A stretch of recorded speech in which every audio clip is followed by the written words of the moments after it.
Hello, good morning, and welcome to this Horizon Europe Implementation Day.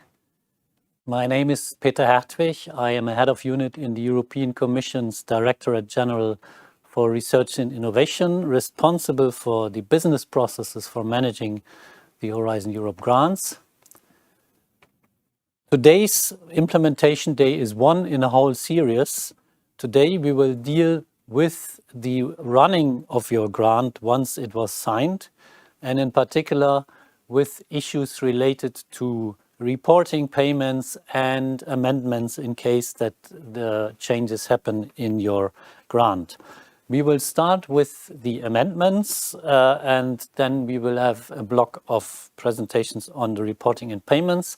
And last but not least, we will also have a presentation and questions and answer session on ex post audit and on the prevention and detection of fraud, also a very important topic.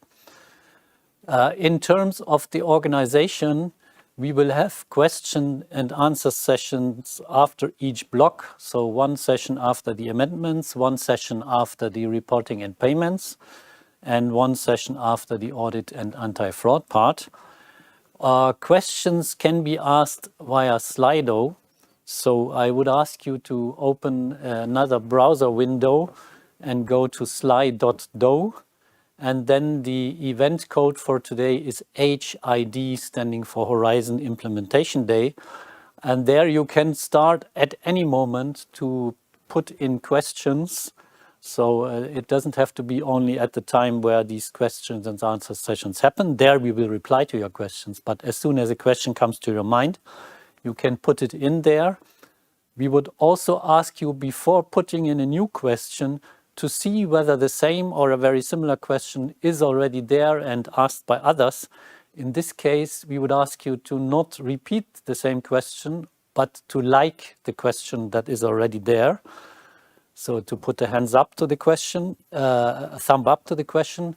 And we will then go through the list of all questions in the order of number of likes, so that we can at least reply to the more popular questions that interest a big part of you. Before I hand over to the first presentation, I want to mention one important issue that will come to all of you, because I assume the people today in the audience are colleagues who run and have to manage grants. You all have an EU login account. You know that today this EU login account is protected by a login and password. This will no longer be sufficient in the future in terms of the cybersecurity, and we will have to switch sooner or later, at the latest by the end of this year, to something that is called two-factor authentication, meaning you need another factor in addition to the simple password to access your accounts. And once this is there, you will need this second factor and it will become obligatory. In order to prepare everybody for this, we will organize a dedicated webinar to explain all the options that are there to activate your second factor. This webinar will take place on the 29th of April. The link to the event page is shown here on the slide, but you can also go directly to the homepage of our funding and tenders portal and you will find there a news item.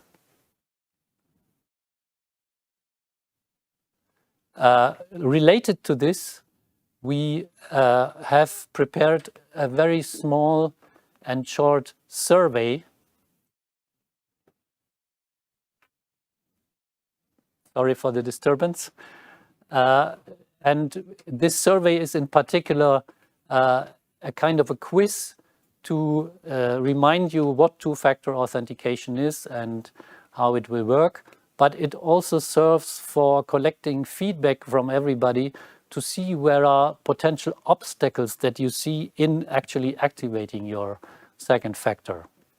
And final word, we would encourage you already now to activate your second factor. So I said it will become obligatory sooner or later, but even today you have the possibility to use it already, and we are encouraging everybody to actually do this so that you are not having a surprise once you go there and it is one day obligatory. So it is very easy to activate your second factor.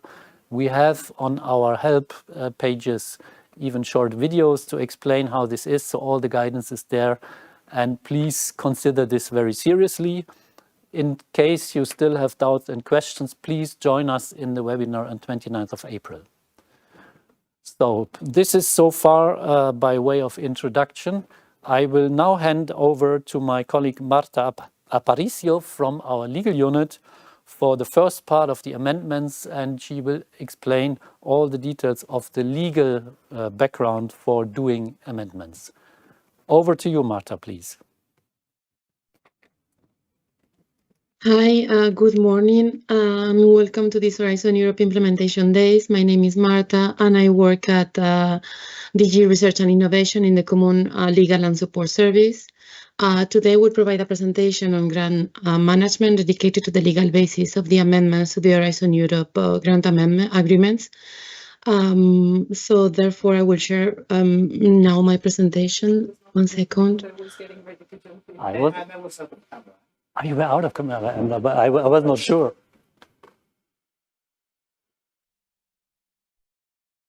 Let me know if you can correctly see the presentation. I will put it in presentation mode now.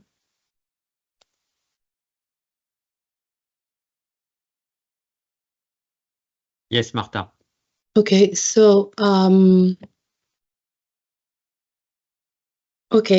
today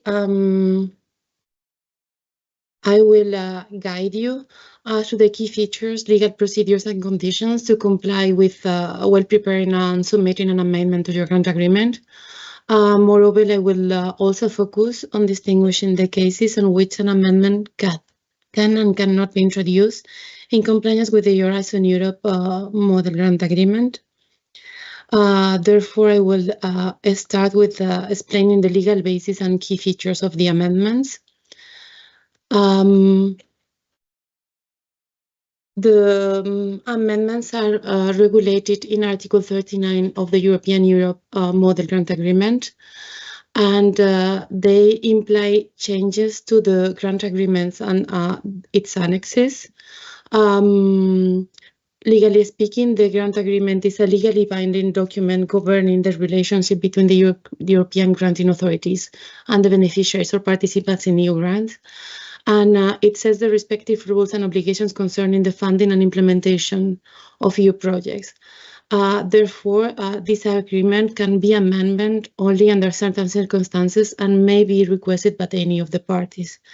This means that those amendments need to be changes that are important, affecting the description of the action.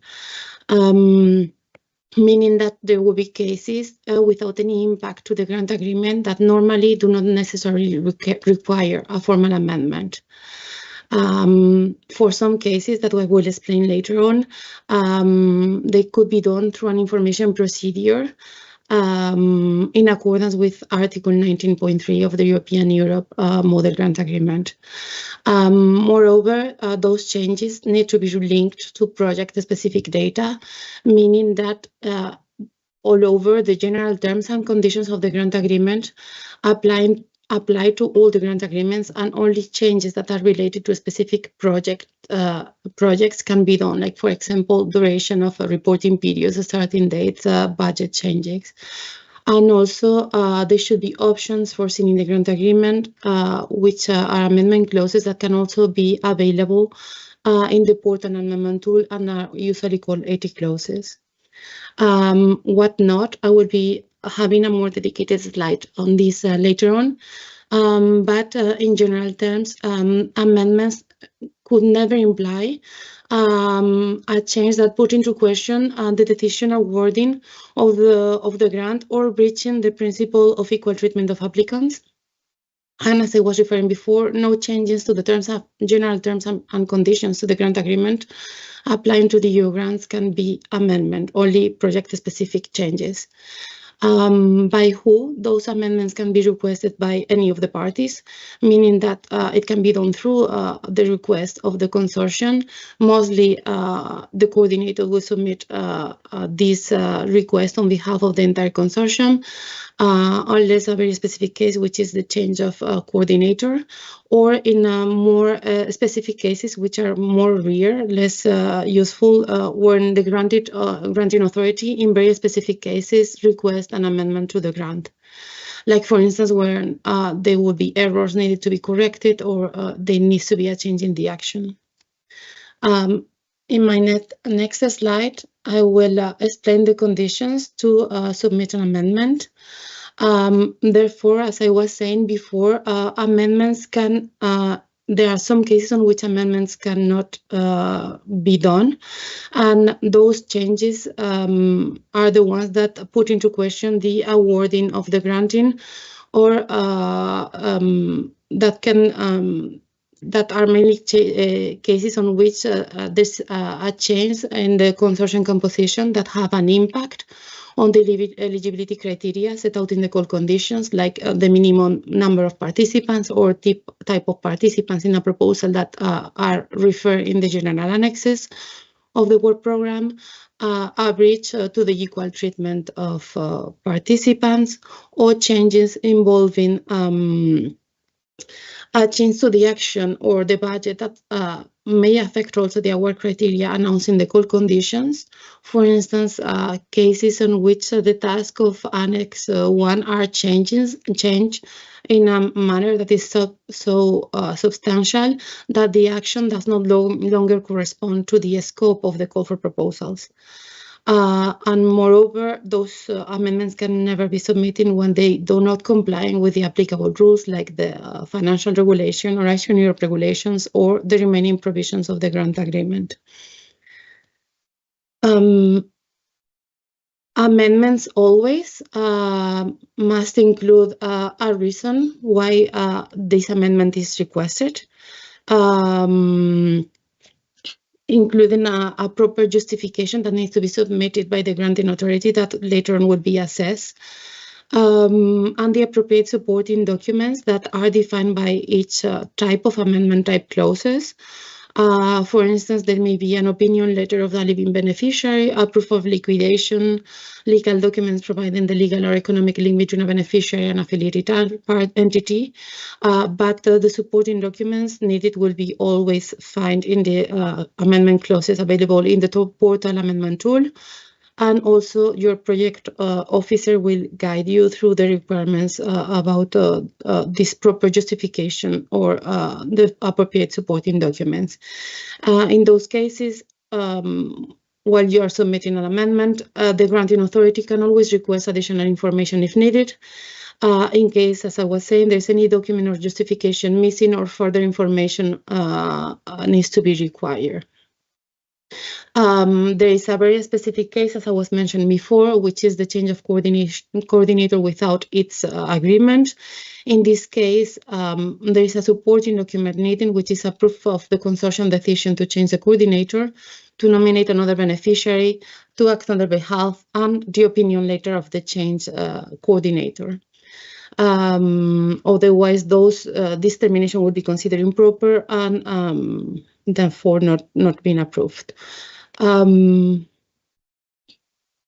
I'm going to jump into the procedure to submit amendments, more specifically to the legal procedure to be followed for an amendment, triggered by the coordinator, triggered by the consortium, as it is the most common case.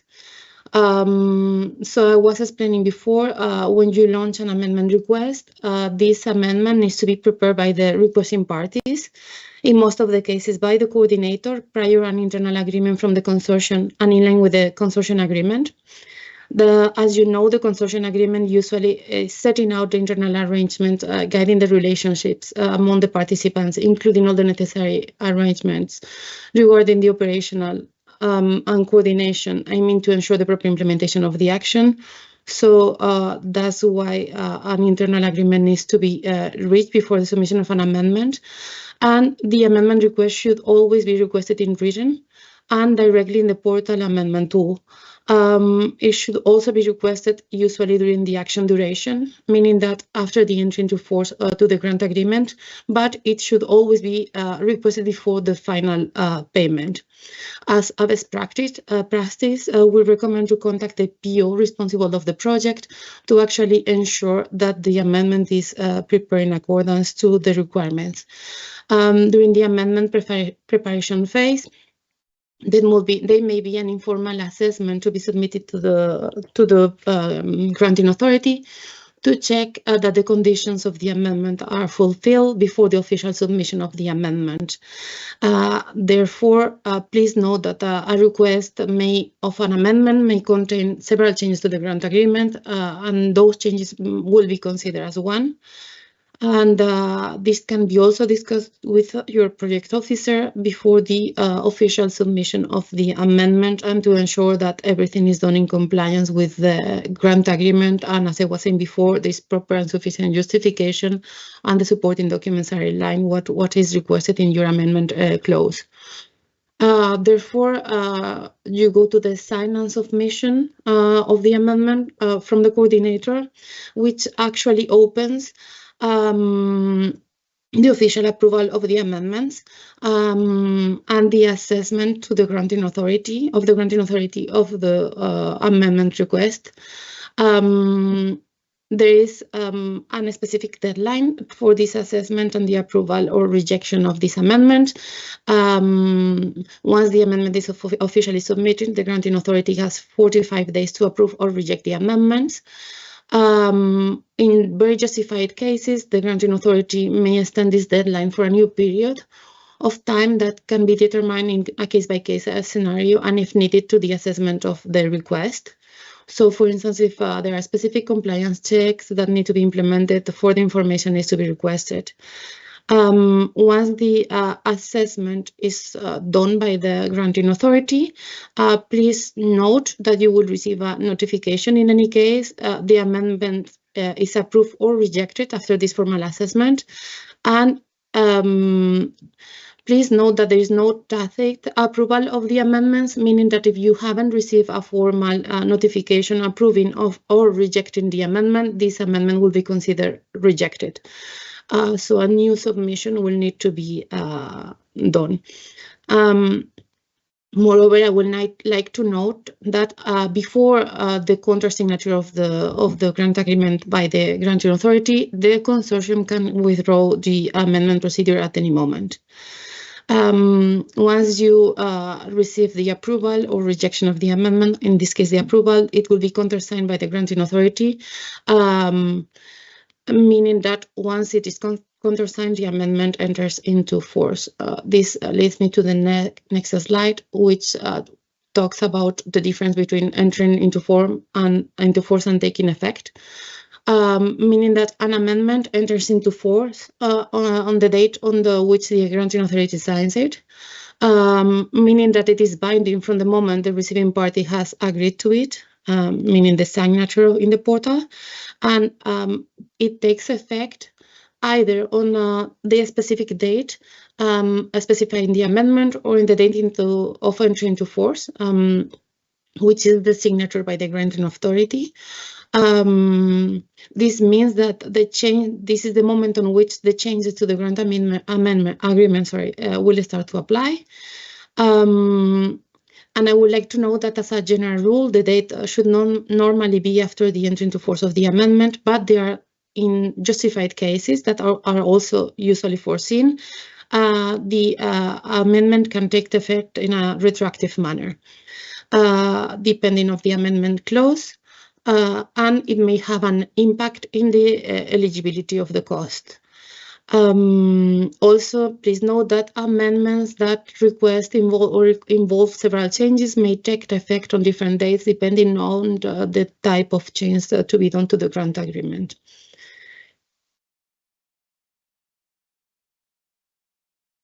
Then I will jump into specifying in a more detailed way when amendments are needed and when they may not be needed. In these cases, I will start with cases on which amendments are needed, which are like changes to beneficiaries or affiliated entities, like addition, termination, or partial takeovers taking place among the beneficiaries or affiliated entities to the project. In those cases, you could see that they may request a specific supporting documentation, or are those cases on which, in case of the effect can take over in a retroactive manner. But it needs to be assessed in a case-by-case in accordance to the legal requirements of each amendment clause. Coordinator changes. This is a very specific clause, as I was saying before, is a change of the coordinator, which also implies a change of the bank account of the coordinator to ensure that the payments are reached to the consortium. Nevertheless, when there is only a change in the bank account data or in the legal status of the beneficiary, but not a change in the coordinator necessarily, there is no need for an amendment. Only an information procedure that I will explain later will take place. Also changes to Annex 1. And as I was saying before, those changes need to be project related, not linked to the general terms and conditions. So it may be a change to the description of the action that can never put into question again the awarding procedure, or that can be a division of task among the beneficiaries. I would recommend in those cases also to assess with the PO, because he will have the technical capability to assess in a case-by-case scenario if your amendment put into question or risk to be rejected because it put into question the awarding decision, or if the technical justification is sufficient to the submission of an amendment because the change is substantial to Annex 1. Then a change of the project schedule, meaning that the starting date of the project duration of the reporting periods can be changed. Here again, I will recommend as a best practice to assess this with your project officer to see if it is sufficiently justifiable. And changes related to subcontracting or in-kind contributions, in principle, could also be made via simplified approval procedure. However, please note that in those cases, as there are very specific cases with subcontracting, the beneficiary bears the risk of rejection for non-compliance from the granting authority. So again, here I will recommend the assessment of your project officer to see if unforeseen subcontracting is seen, and therefore there is need for an amendment. Finally, I'm going to jump into when an amendment is not needed. You could see that amendments are not needed for budget transfer that are covered by the budget flexibility rule or principle, which applies as from Article 5.5 of the Horizon Europe MGA, Model Grant Agreement. So meaning that the budget breakdown may be adjusted between transfer from among participants and budget categories when it does not imply, as I was saying before, a substantive or important change to the description of the action in Annex 1. Or, as I was saying before, also in cases of subcontracting or in-kind contribution that may need a further assessment. So there is an example in the presentation, which is that the SME owners, for instance, joins an ongoing grant agreement. And as you may or not may know, SME owners have special eligibility conditions for their costs, but they're all considered personnel cost. So imagine that the SME owner does claim or does incorrectly budget or foresee the cost in the personnel cost. So this change among the personnel cost budget categories and lines can be done without foreseeing an amendment. Then participant legal data. As I was saying before, when there's a change in the name or address of our participants, this can be directly done in the participant register. There is no need for an amendment. Universal takeovers of a participants, the granting authority, the unit does not assess the universal takeovers. Those can be done directly in the participant register also. Changing the bank's name or address or naming the bank account holder, exactly the same, done directly in the participant register. For all those cases, however, please bear in mind that they all trigger the information obligation that is foreseen in Article 19 of the Horizon Europe Model Grant Agreement, meaning that the beneficiaries must inform the granting authority about any event or circumstance that may impact the action, which may be on any of those changes. So as a last information, I will provide you the guidance that is available currently in the Funding and Tenders portal. So as you can see, there is a screenshot or where it can be found. So you can find this guidance in the Funding and Tenders portal in the Reference Documents tab. As I was saying before, as a best practice, we always recommend to be in contact with the project officer in charge of your project. So an initial informal assessment can be done on where your amendment is needed or not, and if it's properly justified and is compliant with the rules explained before. Then you find also guidance documents, the annotated model grant agreement that provides further guidance to the legal interpretations and analysis of the provisions of the model grant agreement. The amendment guide that provides further guidance on the amendment clause or the types of amendment allowed or considered needed. And the online manual for more detailed cases and examples on a way amendments can trigger. The necessity to trigger an amendment can be found. So this could be all for my presentation today. I will pass to my colleague.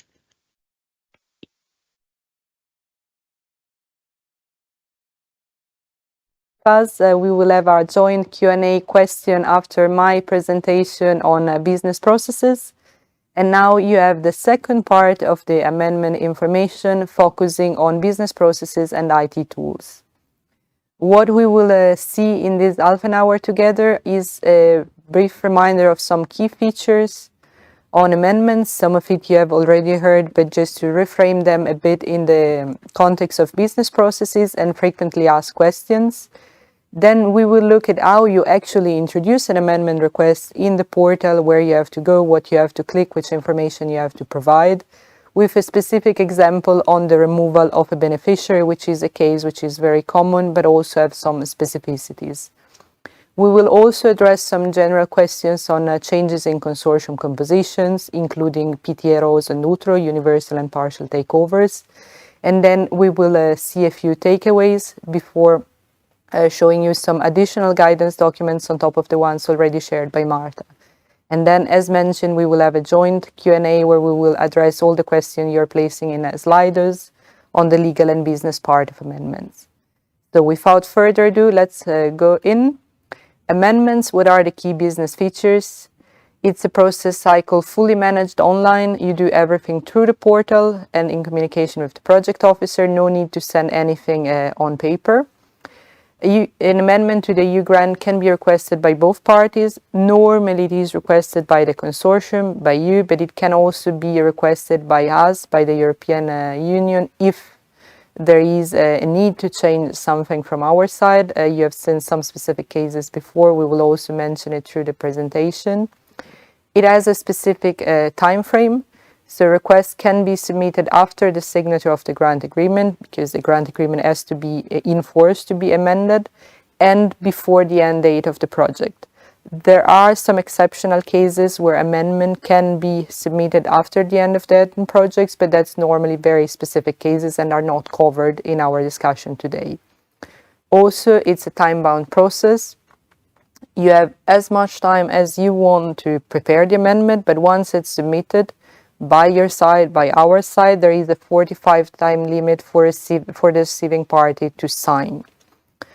For consortium submitted requests, Please bear in mind it's a collaborative process. All beneficiaries affected should be contributing to amendment. All beneficiaries should be informed of the amendment, but only the coordinator can sign and submit the amendment itself. What is an amendment? You have seen it in the presentation before. It can be described as a structured set of information and documents introducing changes to the grant agreement. You have the changes, which you encode directly in the e-grants management system in the portal. You have a request letter which accompanies the amendment and lists all the changes that you're requesting, the reasons, what supporting documents you're providing, if any, depending on the amendments you're requesting. And then the amendment core, which is the legal document listing all the clauses amending the grant agreement. You may also have, and usually have, supporting documents, which are the grant agreement datasheet, Annex 1 if it was modified, Annex 2 if it was modified, other supporting documents. There is also the possibility for you as a consortium to upload additional supporting documents which are not merged for signature, but may be needed for the project officer to assess the amendment and for the EU to assess your amendment in general. For example, if you are part of the ERC grant, that could be a supplementary agreement or a proof of link in affiliated entities if you're adding a new affiliated entities. Those documents can be added through the portal, as you see here in the screenshot. You have in the document tabs the possibility to upload the additional supporting document. You just upload your file from your device, and then it will be part of the amendment process, but not merged for signature. So, what are some frequently asked questions that we have when it comes to amendment?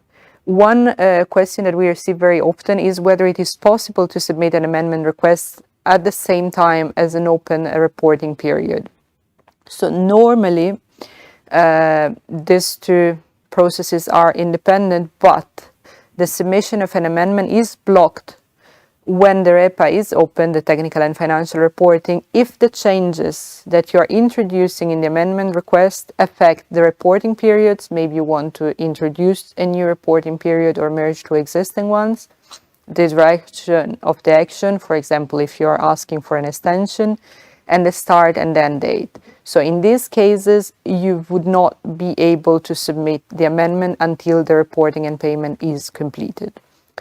In general, even in other cases where the amendment is not blocked, we do recommend to wait for the end of the reporting and payment process before you submit an amendment to avoid any possible overlaps or issues.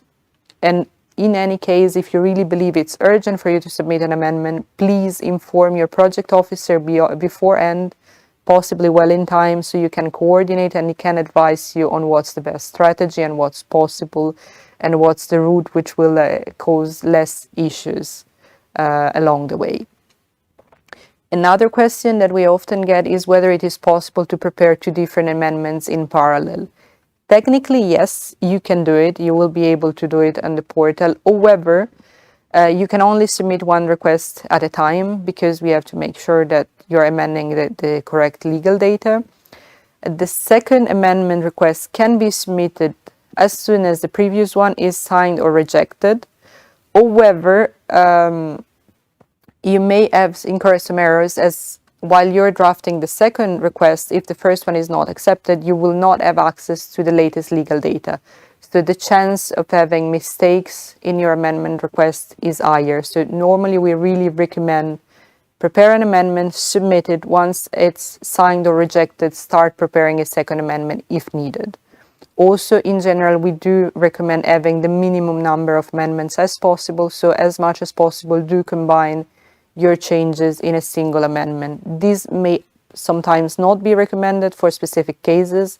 Ask your project officer for guidance. Also, some of you may be aware that now we have, for a few years, we had the possibility to have a lump sum grants, depending on the calls. A question we receive is whether the procedure for amendments in actual cost-based grants and lump sum is the same or different. Is exactly the same. Everything you're seeing today is valid both for actual cost and lump sums. The only specific difference is that for lump sums, you cannot amend work packages that have already been closed and paid. but that's the only main changes. For the rest, the procedure is exactly the same. So, now that we have seen some of the general questions on amendments, how does it actually work? What's a workflow? You can see here on the slide, you launch the request from the consortium side. You have the option to prepare it, introduce the changes, add the supporting documents. Then you lock it for review.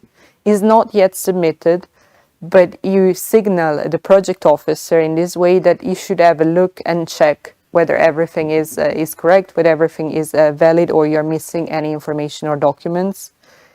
And then you will have a mandatory revision. They will either validate your request, and in that case, you will receive, as a coordinator, your PL sign will receive a notification that you should sign and submit the amendment, or he may send you a notification through the portal that the amendment request is not valid. Changes must be introduced as you are missing documents or there are information that are clearly not correct or not complete. In that case, you go back to the prepare step, you can introduce the changes and then go through another mandatory EU revision.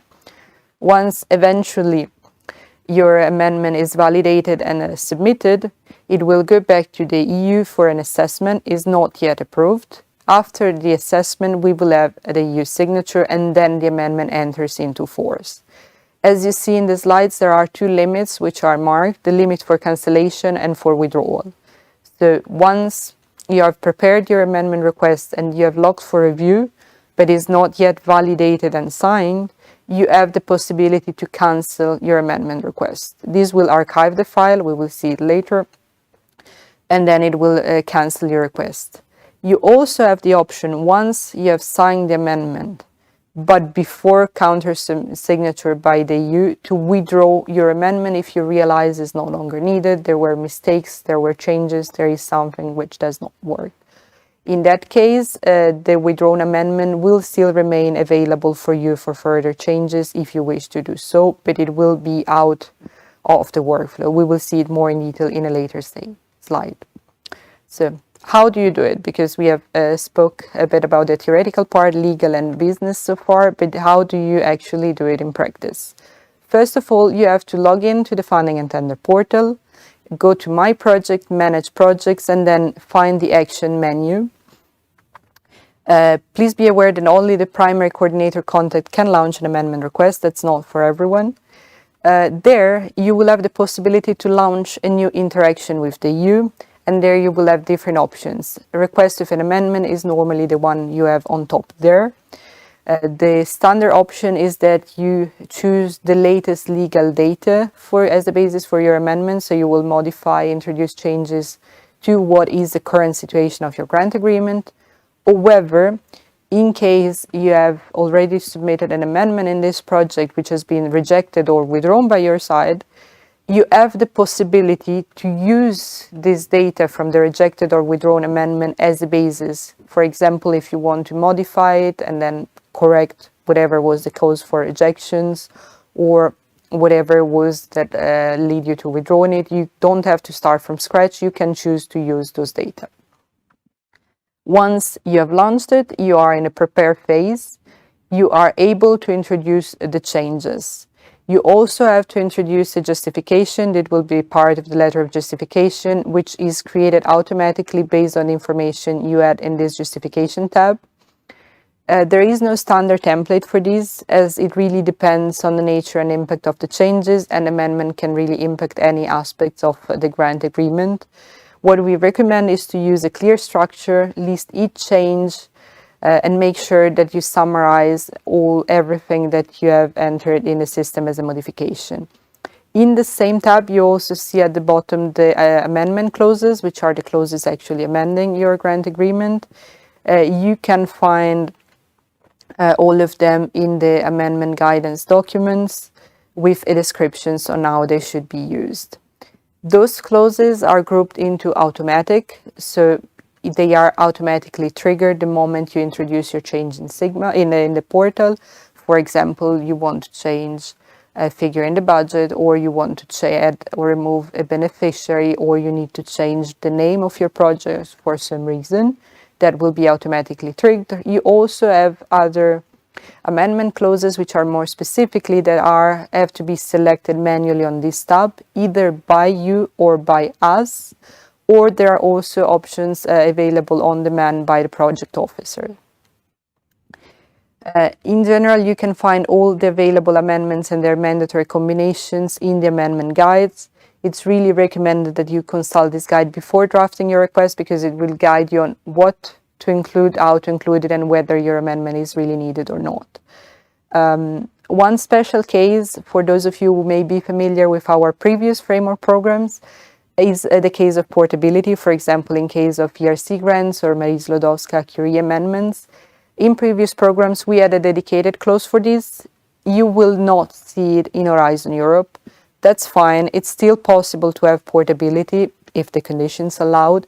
Now is not done through a specific clause, but through a list of other more generic clauses that you will have to combine. In case you have a need, do consult your project officer and you can explain exactly what you have to do, but portability is still possible even if you don't see it as a specific clause. Once you have prepared the amendment, you have introduced all the changes that you needed, you're happy with it, you have to send it to the EU for revision. This is the log for review step that I mentioned. Is not yet a submission. The amendment is not yet signed by your part. You do it in the portal. You will see a PDF is generated with the details of your request, and then the process will move to prepare step. In this moment, you cannot edit any further, but it is on the desk of your project officer. The EU reviews is a request, and then it can either validate or not. Validation does not mean that your amendment will be accepted. It just means that it contains all the elements it should to be properly assessed and considered. If the amendment is validated, then your layer will receive a notification to sign the amendment. If for some reason we see that some elements are missing, so documents, some information, we will send the amendment back to you for revision, and you will receive a notification explaining in details all the reasons for rejection. And then you will be able to edit it again, prepare it, lock, and then send it for revision. Once you have the amendment is validated, is signed by your side, it arrives again with the EU. As mentioned, the fact that it was validated does not mean that it will be automatically accepted. It just means that your amendment is complete. There is then an assessment stage done by different parties in the Commission, which will look into the details of your amendment request and eventually sign it or reject it. There is a 45 time limit here, which starts with your signature, and you can see on the portal how much time has elapsed and how much time is missing. Once the amendment is signed, you will have all the documents available in the portal. It will enter into force, and you will be able to access the consolidated amendment and also each individual file composing the amendment request. If the amendment is rejected, you will be notified in writing within the 45 days deadline, and we will also be able to find the documents in the portal. As mentioned before, you also have the option to cancel or request cancel or withdraw the request of the amendment before is signed or countersigned. Cancellation, as mentioned before, happens before signature by your side, by the coordinator. In this case, the amendment will be filed under archived processes and you will not be able to edit nor resubmit it. So you cannot access these data directly in the portal and use them for a new amendment. However, if you withdraw the amendment, so here we are after your signature but before the EU signature, you will be able to withdraw the request. In these cases, the legal data will be available to you in case you want to use them as a basis for a further amendment. In case of a EU-initiated amendment, you obviously will not see all the preparation step. You will receive directly the amendment ready to be signed, and you will have a 45 days deadline to either sign the amendment that we propose or inform us in writing of any disagreement and any reasons why you may not want to sign it. Now we have seen the life cycle of an amendment. We want to really guide you to a specific case as an example, but also to point out some specificities. This is the beneficiary termination. You want to remove a beneficiary from your consortium, from your project for any reasons, you can do it. This is an amendment clause 4. If this beneficiary has any affiliated entities, this will be terminated automatically the moment you terminate the beneficiary. They cannot exist there hanging in the void. You will see a notification in the portal when you remove the when you terminate the beneficiary, stating all the affiliated entities will be terminated as well. Normally, you would combine a beneficiary termination with a change of Annex 1, the description of action, and a change of Annex 2, which is the description of the budget, because we expect this to have an impact, but it is not mandatory. Once you terminate a beneficiary, you also have to state the end of work date. This is the last day where the beneficiary was contributing to the project, and it will be used for the eligibility of costs. So you will not be able to claim costs for this beneficiary for any date after the end of work date. Here you have a possibility to choose. It can be either a fixed date, a date of your choice that can be in the future but also in the past, so the termination can be retroactive, or the day after the submission of the amendment request, the moment it's signed from your side, or the date of entry into force of the amendment, so the moment where the Commission countersigns the amendment.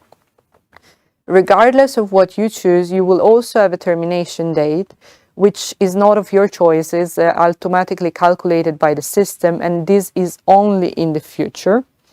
And it's either the date of enter into force of the agreement of the amendment, or at the fixed date of your choice if that was in the future, whichever of these two dates come at the latest. So do not confuse. The end of the work date is related to eligibility of your cost. The termination date is the date in which the amendment and the termination becomes legally valid. They are two separate concepts, not to be confused.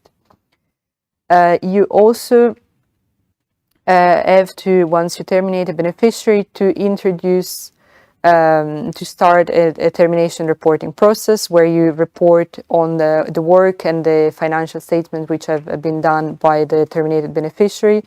In this case, a notification is sent to the coordinator and to the beneficiary to contribute, and you have to upload the opinion letter of the leaving beneficiary, or whether this is not possible, you have to provide a justification on why you could not obtain the opinion letter of the leaving beneficiary. When you introduce changes in the consortium, there are some attention points that you need to be mindful of. First of all, is it possible to include an affiliated entity during the project? Yes, you can, but this has to be done through an amendment. It cannot just be done through information, and here in the screen you have the different clauses that you have to activate in the case.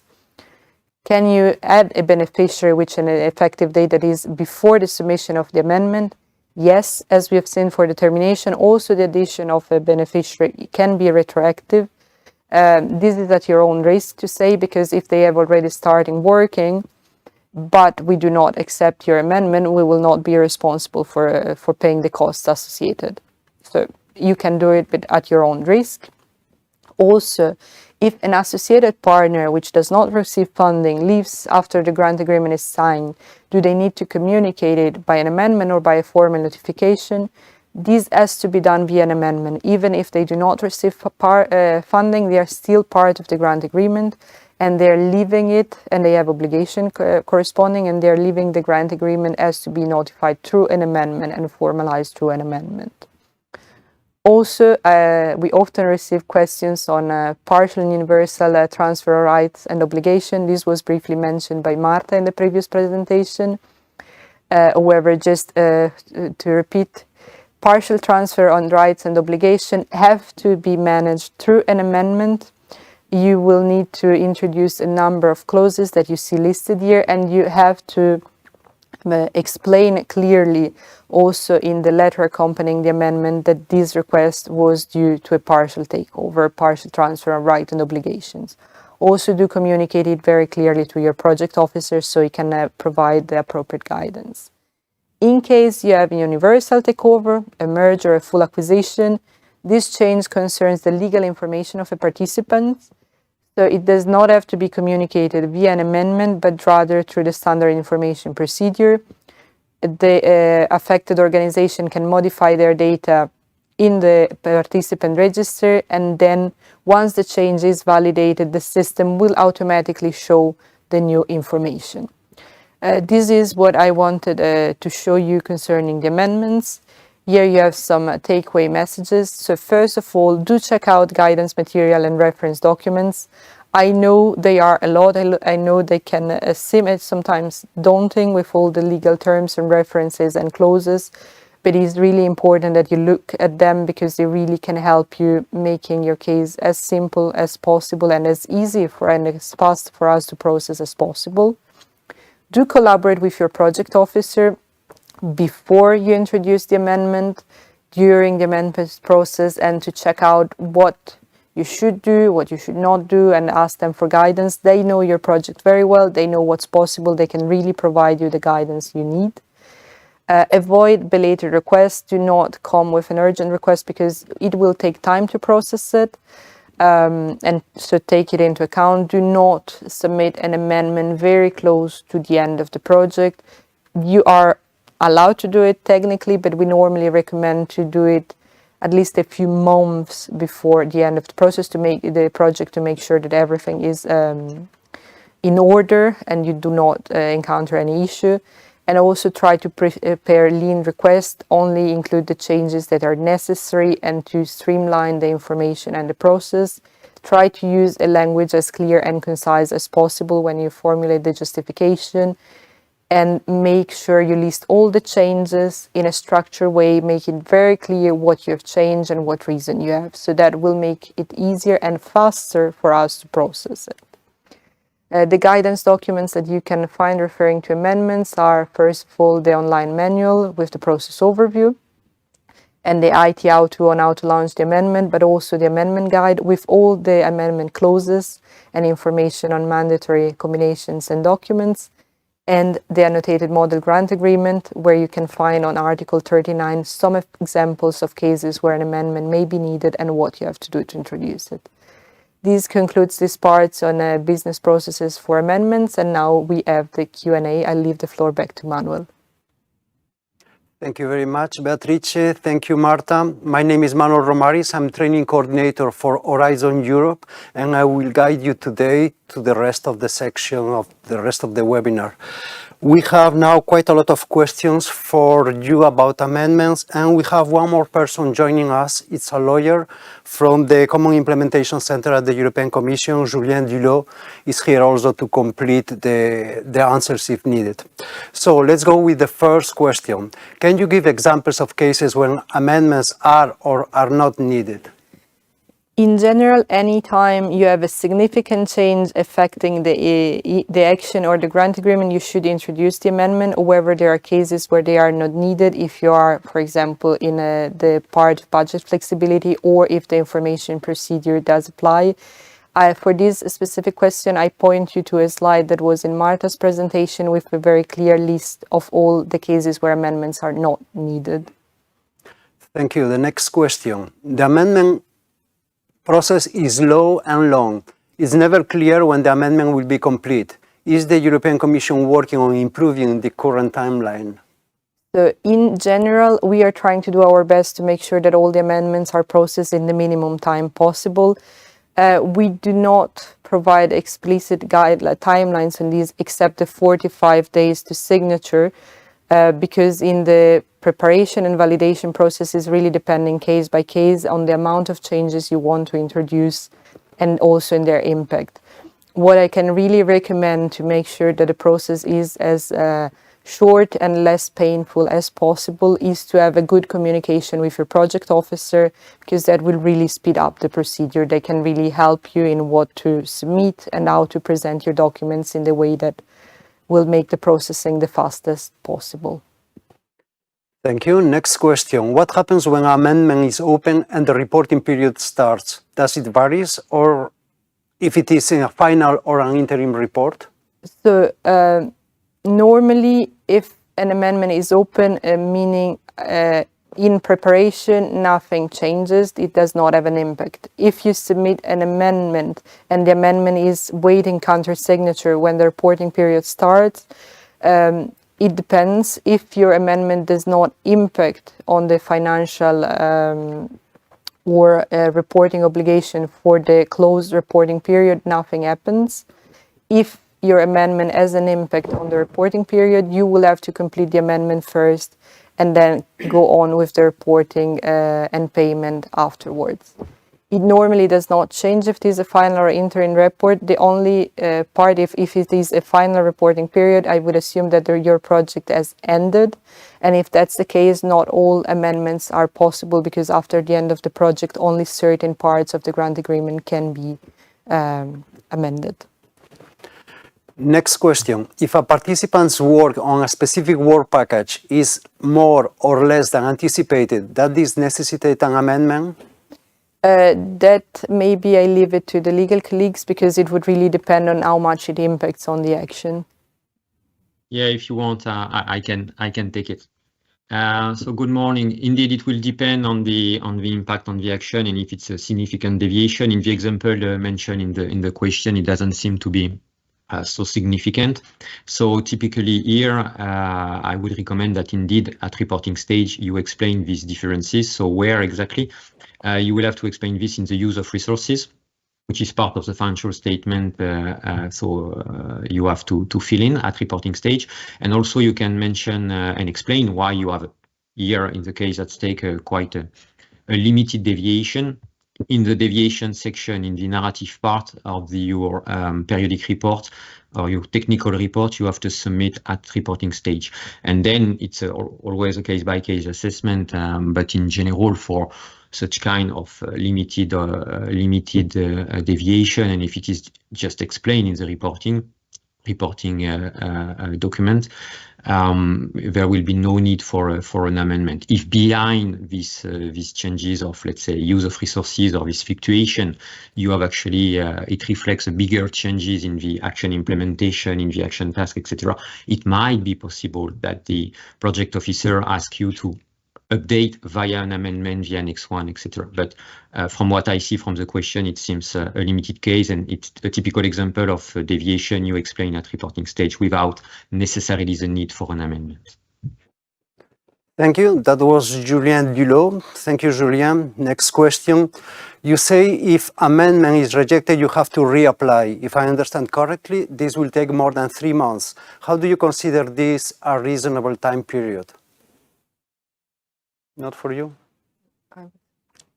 The legal part want to answer that? Yeah, I mean, it was explained if an amendment is rejected, a formal amendment launch and requested is rejected, then it has to go through the whole process explained. But to limit this is why there is an intermediate step, which was explained by Marta and my colleague Beatrice, which is an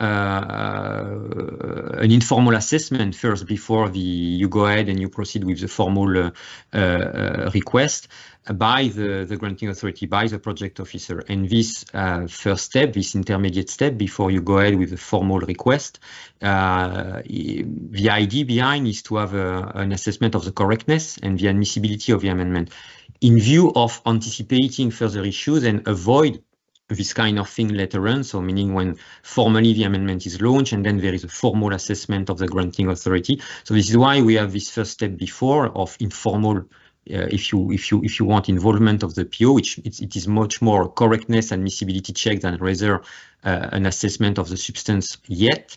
But normally it should help to have a lean process and avoid rejection. Then I cannot deny that it can happen. But maybe behind it was because it was a complex amendment, because maybe you have encountered an issue or several issues, and behind the amendment request you have several combination of amendment provision, amendment type, change of Annex 1, change of Annex 2, maybe you have a new beneficiary coming in, 3 beneficiaries leaving the consortia, new beneficiaries bringing affiliated entities. So you see, maybe it was a complex and quite big amendment, and this was not maybe fully well proceed, and there is a need to go back to the first step. But normally we try to avoid that, of course, for you, for us, and to have a lean process, especially with this check we have first before giving you the green light to proceed with the formal launch of the amendment. Thank you, Julien. I think the next question is also for you. Is the 45 days period for amendments applicable to all cases? Since some amendments are for very small changes, shouldn't such amendments be dealt with quicker? I can take this one, and Marta, of course, you can take next. Yeah, I mean, 40 days, it's a deadline. It's a maximum limit we have. Once we receive the formal request, we have 45 days to provide you with an answer. If we don't come back to you, there is no tacit approval. This was mentioned by Marta, so the amendment request has to be considered rejected. But then, here, I don't know, I don't have the figures with me, and I don't know in practice what is the average, and let's say when very simple amendment, like an update, for instance, a change of the bank account number of the coordinator versus a big amendment request, the one I was taking before as example, you know, Annex 2, Annex 1, new beneficiaries coming in, beneficiaries leaving, etc. So it depends on the complexity, depends on the, let's say, the size, the scope of the amendment. But normally you can expect that the PO will be in a position to take a more rapid decision if it's indeed something limited and very targeted. For amendment requests which combine several changes, it may be possible that it takes time, and we as granting authority, we need these 45 days to go through a formal assessment and be sure we can accept this amendment request. The next question is from Charlotte F. Do we need an amendment when there is a change in the deadline of a deliverable?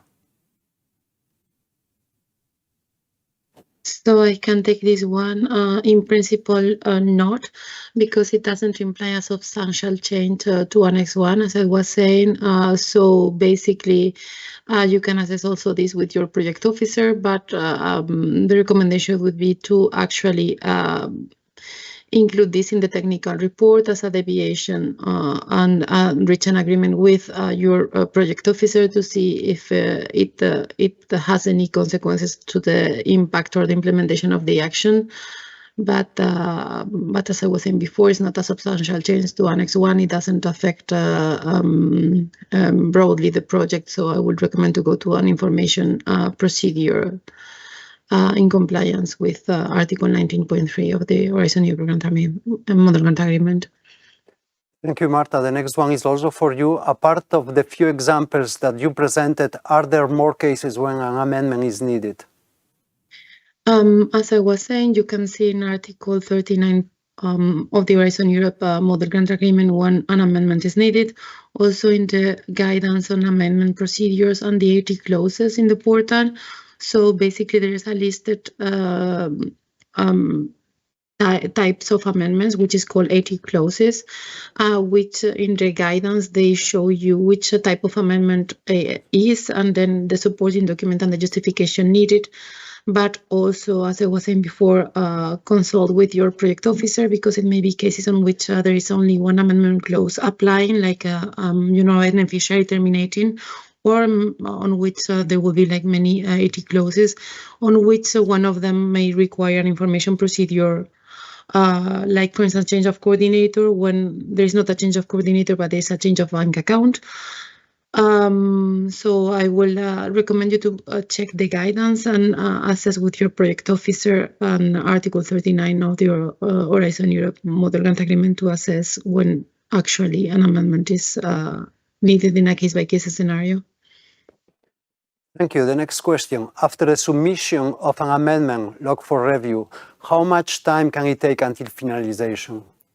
So it's very difficult to give a specific timeline here, because it really depends on the amendment you're submitting. Some amendments can be very simple with very few changes. Some amendments can be very complex. So there is no specific time I can give you, unfortunately. What you can do if you have a specific case is to ask your project officer what is his estimate, because the validation would be his part, so you can have a look at the document and give you an estimate of how long it will take for him to go through the changes. Thank you. The next question. Can you please explain the procedure to request a no-cost extension of the project? So that would be as part of the amendment when a change of end date. But however, before going for an extension request, do discuss with your project officer, because these are granted very rarely. And it's better that you discuss with them the status of your projects and the exact need and whether other actions could be possible instead. Thank you. What does informal assessment means? I'm not fully sure what you refer with informal assessment. My assumption is that you're referring to this validation stage. So we will have two parts where the EU sees the content of your amendment. That's before your signature in the log for review, which I believe this is what you're referring to. The content is still sent via the portal. It's just, you could maybe consider it informal, because we do not assess whether the amendment should be approved or not. We only assess whether the amendment is valid and complete. The formal assessment will be once the amendment is signed and then is assessed for formal counter-signature.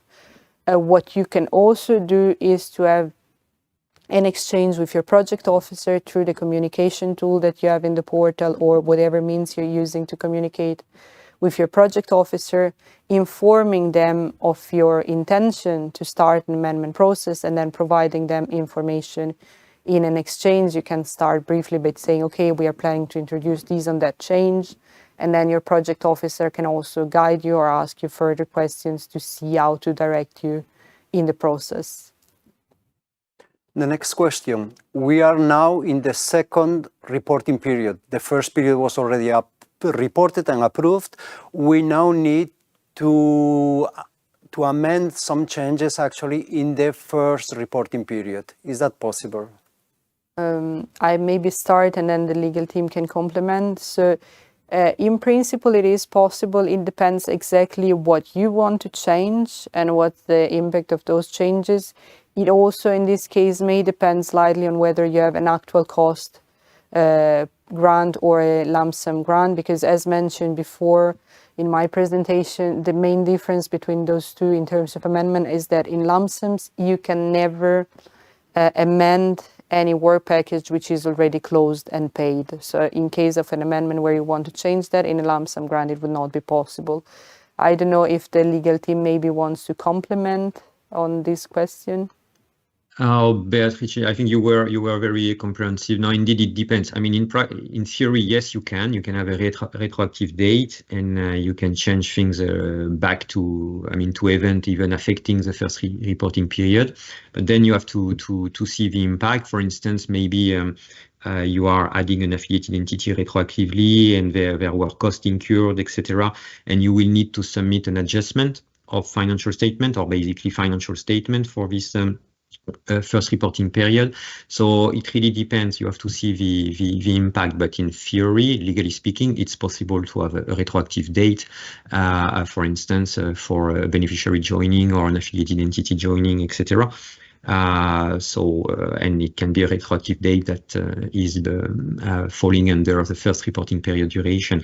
But then, as Beatrice said, you have to assess whether there are other changes or possibly cost changes. As I was saying, submitting an adjustment financial statement or something similar. But there is no, it's not prohibited, of course, at all. The action duration has to be considered as a whole, in a way. Thank you. The next question. Could you please go back to the justification letter explanation? It was too fast and not so clear. We apologize for that, but since we are here, actually, I want to remind everybody that these sessions are recorded. The recording is available in the same webpage, and also you have there the agenda and the presentations for all people. So who wants to answer? Yeah, I apologize if possibly I was a bit too fast. So basically, the justification letter is an accompanying document to the amendment, where you have to list the changes you have done in the grant. You will be able to access it through the portal in the overview of the amendment page. You have the screenshot in the slides. You can have a look there. What I mentioned is that we do not have a template for it, unfortunately. as it really depends on which kind of changes you want to introduce, and every grant agreement and amendment is very specific depending on the specific situation.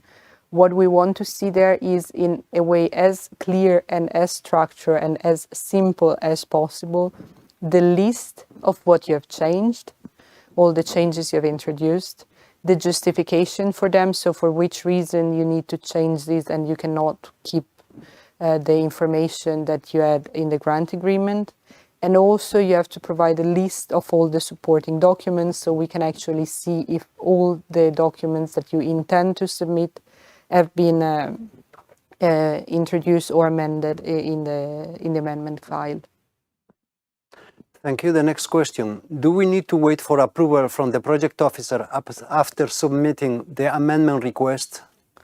True. So it depends a bit what you're referring to with after submitting. If you mean the formal submission, so once you have signed the amendment request on your side, no, well, you have to wait for the EU to assess and review your amendment request and countersign it.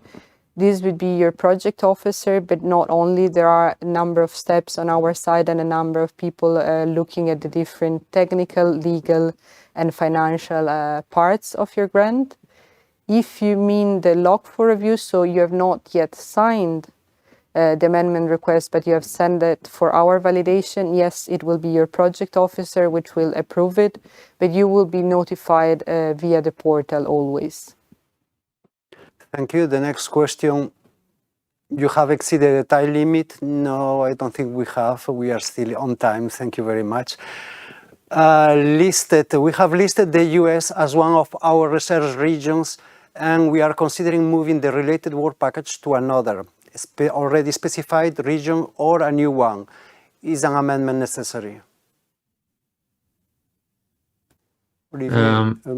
Sorry, Julien? Yeah, I can start, and Marta, you can come in, of course. Well, so I don't have a lot of information from the question, but what I can say is here it will be a case-by-case assessment, because you will have to, when you say there is a change of work package, or if it's just a place of performance change, but it's still the US beneficiary that is involved in the project, and it's just a change of I don't know, of premises or geographical change to just perform the project. There is no impact on the action implementation. Deliverables are there, or the action task can be performed. I mean, this is something you can explain at reporting stage, and there will be no need necessarily for an amendment. But there might be specific cases also linked to the call condition. It might be possible for certain grants issued under certain calls that you have place of performance obligation. So, I mean, the action must take place, the action implementation must take place in certain areas. It's not the general rule, but you may have some kind of specific call condition sometimes in your call under which your grant agreement has been awarded. So, unless you are in this specific case, there is a possibility to, of course, to have some flexibility and perform the work elsewhere. I don't know, maybe you had encountered an issue with some equipment located in a place, but you have a similar equipment located in another area, and this US partner can perform its task using this other piece of equipment elsewhere, and there is no impact on the action, so there is no need for an amendment. But I'm just second guessing what could be the exact case at stake. So here, bottom line would be double check with your project officer to see whether it's in line with the call condition, the specific one I was mentioning, which maybe do not exist in your action. Or if there is a bigger impact, and for instance, this geographical, let's say, relocation or place of performance of the work package have an impact on the action implementation. It may be just delays, but this has to be explained. So best practice is to liaise with your project officer, because here I'm just second guessing what could be the rationale behind such kind of change. Thank you. Next question. There is an error in the program agenda online, the timeline for the last session overlapping. Maybe we should indeed move to the next session. Sorry and thanks. Sorry. that's not the agenda that we have published, I think, unless there is an error. Sorry for the error if there is any. Can amendments be backdated? New associated partner since 1st of January. That means retroactive amendment. Addition of a beneficiary can or new associated partner can be retroactive indeed, as long as the grant agreement has already started. So if your grant agreement was already started, your project was already started on the 1st of January 2025 and you want to retroactively add an associated partner or a beneficiary or an affiliated entities, you can do so. We've, as mentioned in my presentation, the clause that the amendment has not been approved yet, so you do not know whether it will be approved or rejected for some reason. So it's at your own risk that you have someone starting the work already in the past, because we cannot guarantee that the amendment will be approved. Thank you. The next question: if we need to terminate a BEN, when can we define end of the work date? Is the BN has not produced deliverables within the deadline? Is our word against theirs? So my understanding of this question is that you want to terminate a beneficiary, but this is not a, let's say, consensual termination, but you want to kick them out of the project because they are not performing. Normally, termination should be with the agreement of the beneficiary. That's why we also ask for the opinion letter of the beneficiary, of the living beneficiary, which should be provided. Normally, the end of work date is the end at which they can claim costs. I understand that here is the date at which you want to have them out of the project. Normally, I would advise you to discuss with the project officer the specific cases. I don't have a lot of information here to judge, but maybe the legal colleagues want to contribute on cases where you want to terminate a beneficiary because they are not complying with their obligations. Thank you. We still have a little more than 10 minutes for this session, so we are going through a merger and few work package leaders are no longer part of the new institute. Therefore, they are not part of the project anymore. Do we need an amendment for this change in human resources? I would really say go to your project officer for the specific case, as I do not have enough information here to reply. So what I'm understanding is that, okay, there is a merger, so some work package leaders are no longer part of the organization because was, for example, or a partial merger, or they were made redundant. I don't know what's the situation. If they are no longer affiliated to the project, they cannot claim costs for their work. They should no longer work. But here it really depends what you want to do. If you simply want other people as individuals to take the lead, that's not a problem, because normally work package leaders are the institutions, and you would still have the new institute, I assume, as part of the project if it is a full merger. If not, if it is a partial takeover, you will need an amendment. If what you want to do is to have these work package leaders as individuals who are no longer part of the institute to remain in the project, you would have to add their new entity where they are affiliated to the project. So that's again through an amendment. But really, this is just based on my rough understanding of the question. Do ask your project officer, or you can also ask in general, and this is valid for all questions, the research inquiries services, which you can access through the portal for all research related information and status of play of your projects. Thank you. The next question: what time does the session of fraud start? Okay, there is an error. Don't worry. We will start this fraud session. It's 12:30. Don't worry about that. First, we will have the session on reporting that will start at 11. Okay, next question. I asked PO if an amendment was needed. I asked PO if an amendment was needed. Sorry, they are changing the questions on me, so I cannot read anymore.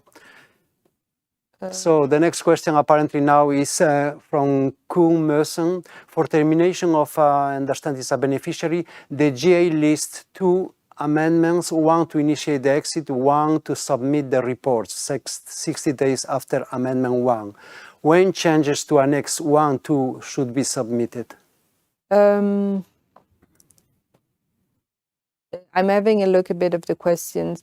I would say if you can submit this with more detail through the research inquiry services, because I cannot exactly understand the situation. I'm not fully sure. I guess what you're listing is, I really apologize. I cannot really understand exactly what you need. So please, if you can send your questions with more details through the research inquiry services. I know on Slido sometimes you have a space limit and it's not very easy to put all the information there. Apologies.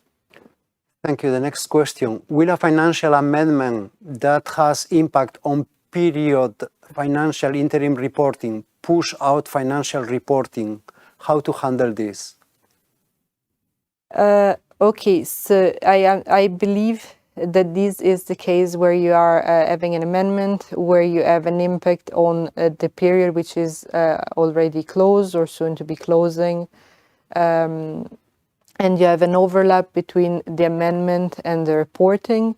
If the amendment indeed has an impact on the financial reporting, and depending on the impact, it may be that either the amendment or the reporting will be blocked. Which one will block which other depends on the exact timing. In that case, you just complete the procedures in order. So if the amendment is blocking the payment, you first complete the amendment and then you complete the payment. If the other way around, you first complete the payment and then the amendment. So normally is not an issue. For this specific case, do contact your project officer because he knows exactly what is at stake there and he can advise you on the exact procedure. Thank you, Beatrice.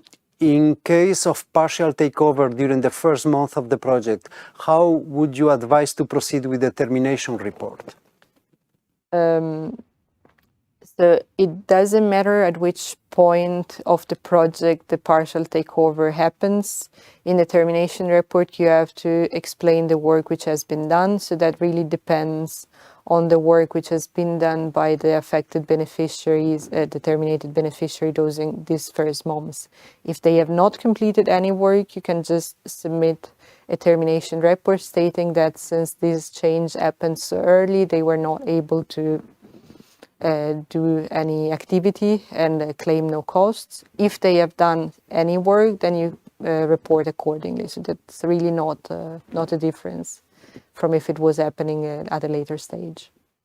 Manuel, if I can add something there, maybe.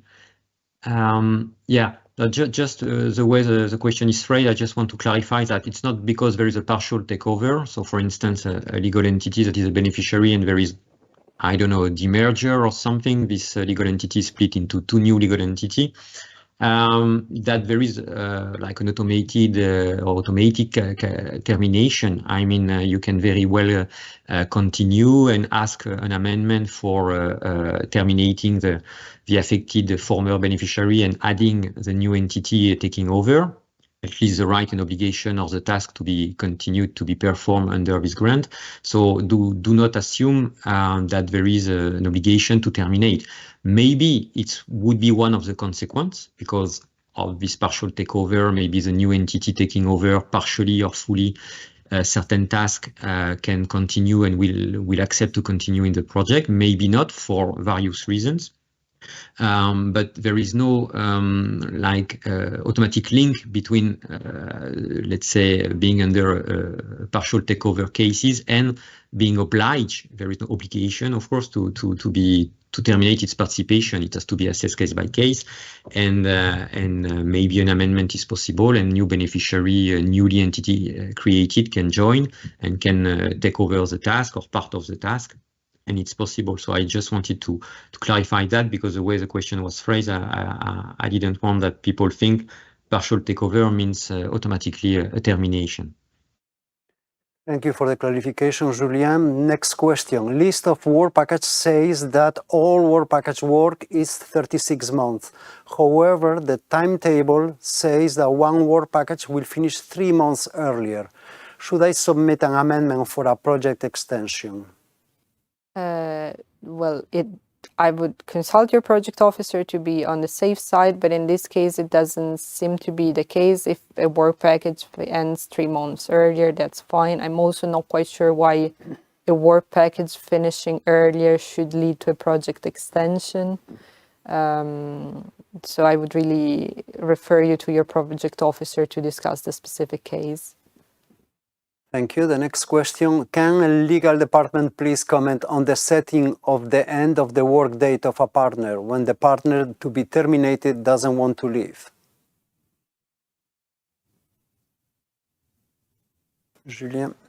Yeah, I mean, here what is mandatory is to ask, to prove that you have asked the opinion of the beneficiary whose participation is to be terminated. So then it's a coordinator on behalf of the rest of the consortium that submit the amendment and explain the reason. If it's not consensual, this will be reflected in the explanation of the coordinator in the underlying justification for the amendment request to terminate. And then there will be a case by case. But it can happen that indeed it's not consensual. Of course, this is why we, in most of the cases, if not all the cases, a consortium agreement is mandatory in an action, and normally under a consortium agreement, it is advisable to foresee a provision about internal dispute in the consortium, how to solve them, etc.,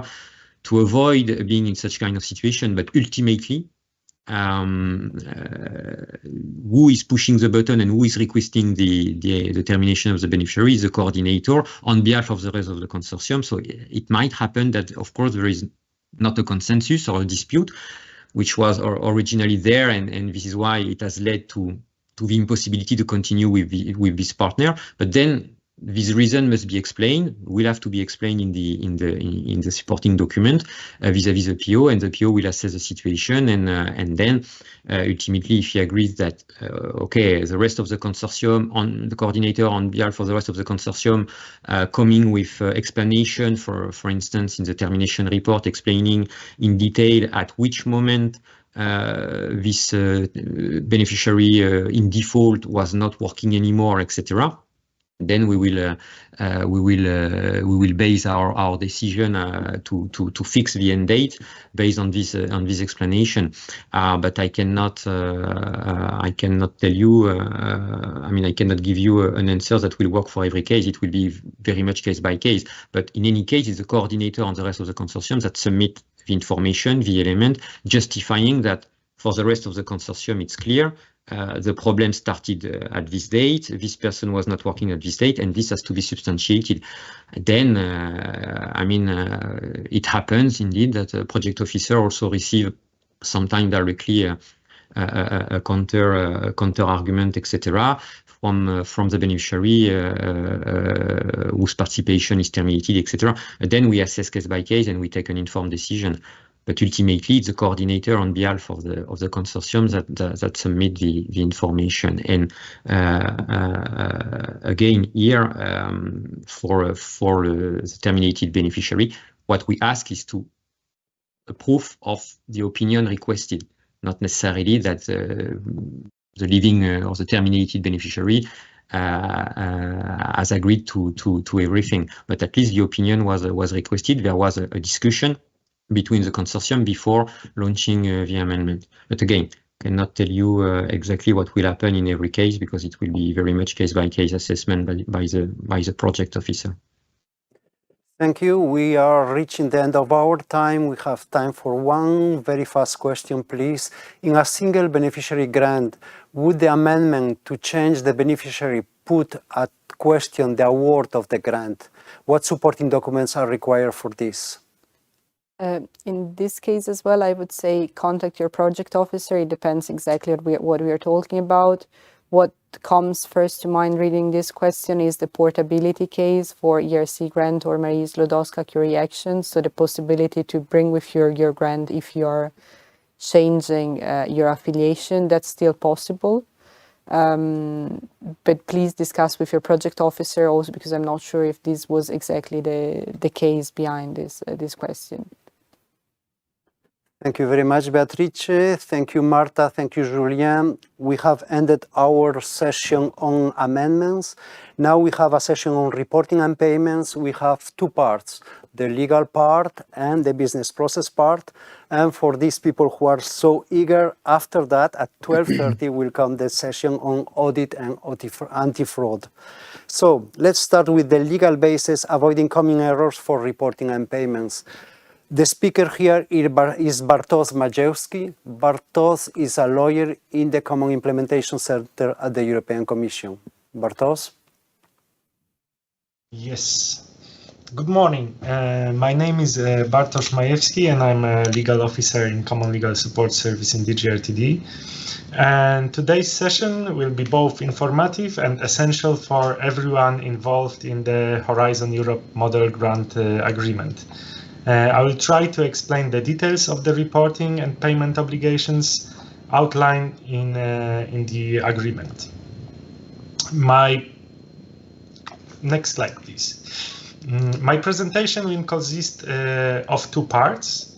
First, I will focus on reporting obligations, and later we will discuss payments, which I'm sure many are eager to know about. While my focus is on legal points, Petros later will show you how to handle reporting using the IT system on funding and tenders portal. As you might guess, reporting and payments are closely tied together because the information you provide in your reports affects the payment phase. For the legal basis, we refer to Article 21 and 22 of Model Grant Agreement. Today, another very important information, we will focus only on actual cost reporting, as lump sum reporting is quite different. Our goal today is to help you to avoid errors and give you information you needed. You can use the Slido to ask questions, and we will answer the most popular ones after Petros' presentation. Next slide, please. Let's start with reporting obligations, which consist of two types, continuous and periodic reporting. Continuous reporting is ongoing throughout the project, requiring beneficiaries regularly update on certain elements. Periodic reporting, however, happens only at specific moments in the grant's duration, where beneficiaries need to describe the work done and report the cost incurred during the whole reporting period. These two types of reporting are key parts of managing well your project. Those two types of reporting are linked, as the information from continuous reporting is used later in periodic reporting. And knowing the difference between continuous reporting and periodic reporting is crucial to prevent the errors. Next slide, please. Let's look at the continuous reporting first. You must frequently update elements like deliverables, milestones anticipated, or new critical risks, IPR, communication and dissemination, and other things using the IT tool in funding and tenders portal. And these updates should match your proposal's timing requirements. So deliverables should be put in the system in the right moment, as written in your proposal. Petros will later show you how this works in the system and what exact information is needed in continuous reporting. For periodic reporting, it happens, as I said, at it happens at certain times after a reporting period ends. Its timing varies between the projects, but it has two parts, part A and part B, and a financial part. The technical part, part A, which consists of part A and part B. Part A includes technical details filled during the continuous reporting. So this is what I said, that what you have put in your continuous reporting matters for the periodic reporting. While part B needs a narrative PDF upload. So there you're just writing down the progress that you made during the reporting period. The financial part covers costs incurred and might involve a statement about how much of previous pre-financing were used. In the rare cases of additional pre-financing, the coordinator has to declare usage based on beneficiaries' data. This affects potential additional pre-financing. In interim and final reporting, you report costs over the entire period, including any covered, including pre-financing. Each beneficiary and affiliated entities must prepare these statements, which the coordinator consolidates.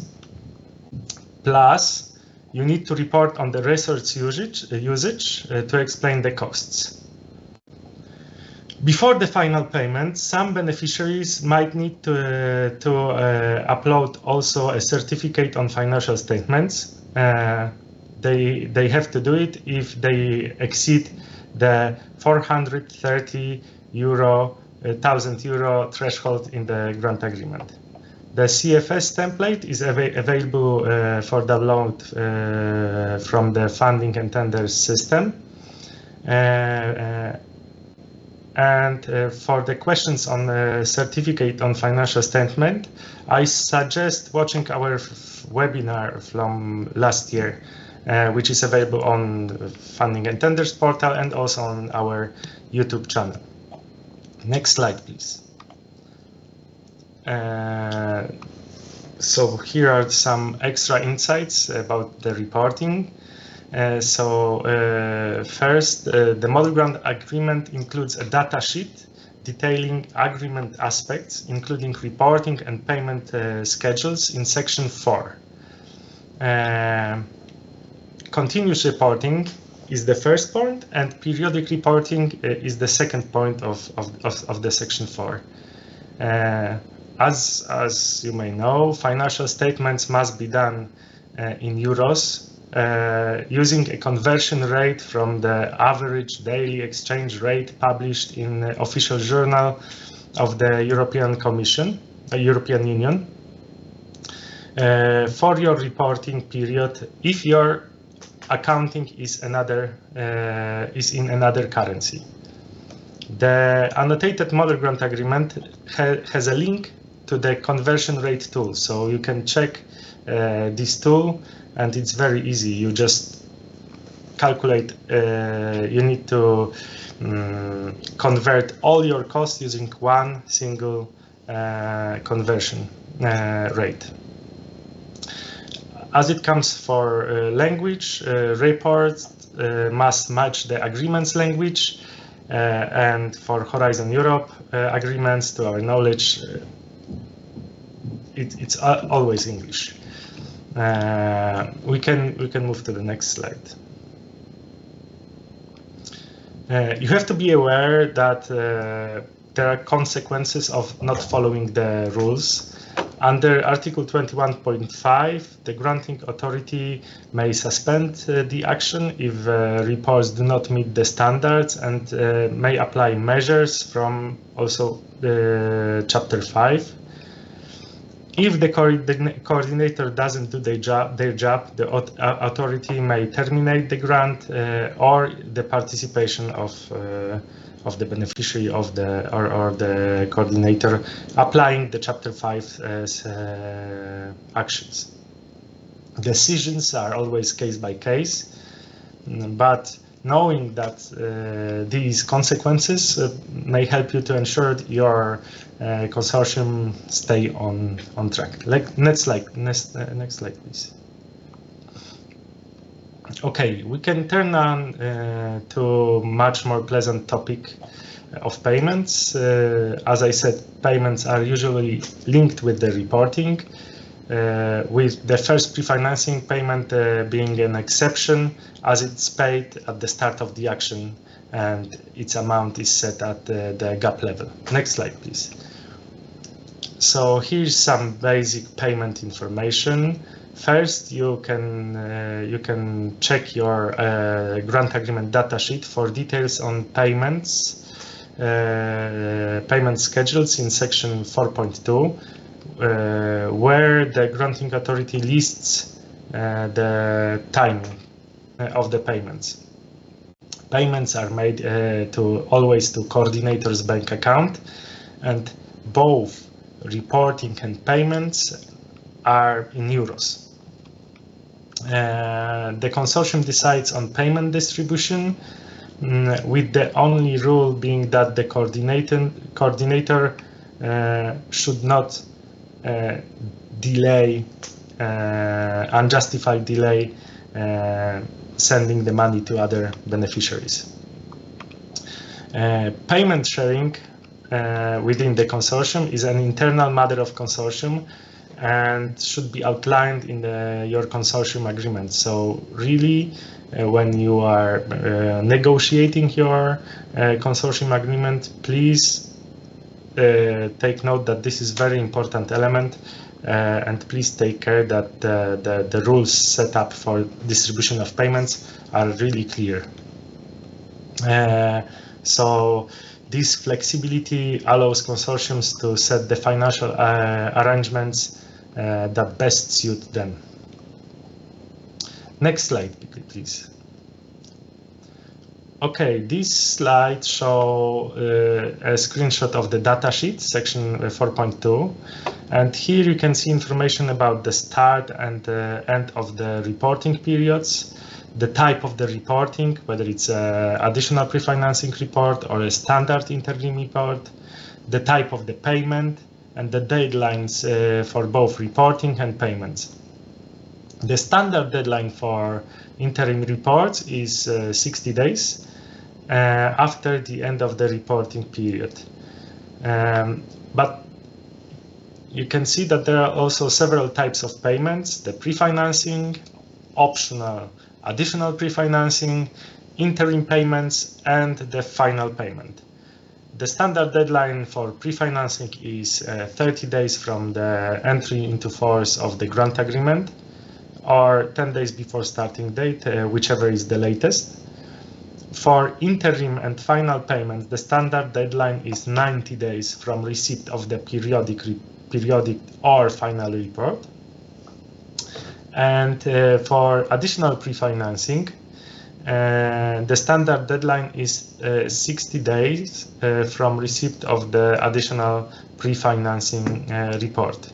The reason for this shorter deadline is that the financial part of the report is very basic, as mentioned previously, consisting only of statement from the coordinator on the usage of the pre-financing, additional pre-financing. Could you please move to the next slide? Okay. Let's talk a bit about pre-financing. So pre-financing is a payment at the beginning of the action to provide beneficiaries with funds to start the action smoothly. It remains the property of the union until the final payment. And as already stated, this payment does not require reporting as it's made at the beginning of the action. It may be sent 30 days from the start, from the grant agreement entry into force, or 10 days before the starting date, whichever is later. In some projects, as I said, there is also additional pre-financing, and we will ask you to provide information during the reporting on the percentage of the initial pre-financing used, and if the percentage is less than 70% of usage, there will be a reduction by the difference between 70% and the amount used. As the amount of pre-financing and additional pre-financing is set at the grant agreement preparation phase, if you don't use the 70% of initial pre-financing, then the amount of additional pre-financing may be lower than the amount set out in the grant agreement. Next slide, please. For interim payments, individual financial statements explaining incurred costs are needed. We will calculate the accepted EU contribution based on your statements, and we'll make the payment within 90 days of the receipt of your report. Interim payments and pre-financing cannot go over 90% of grant amount, leaving at least 10% for the final payment. So with 5% going to MIM, Mutual Insurance Mechanism, at the beginning of the action, you can receive up to 85% before the final payment. This structured approach makes sure that the funds are used wisely and responsibly, and we can move to the next slide. Moving to the final payment, the amount depends on the total accepted EU contribution. The payment cannot exceed the maximum grant amount. If you report cost higher than the maximum grant amount, which is of course possible, you will not receive more than that amount. Additionally, the no profit rule is another factor considered when we calculate the final payment. If you have any revenues, they should be taken into account in the final payment calculation. The rule is that the action must not generate profit. For details on the calculation, you can see the annotations to Article 22.3 and the balance, so the amount to be paid or recovered during the final payment will equal to the final grant amount minus payments already made to the consortium, so the pre-financing and the interim payments. If the resulting amount is positive, then the final grant amount, it means that the final grant amount is higher than the payments made. The granting authority will pay the difference as the final payment. If the resulting amount is negative, then the final payment will take a form of a recovery order. So it means that the consortium will need to repay the excess EU contribution received.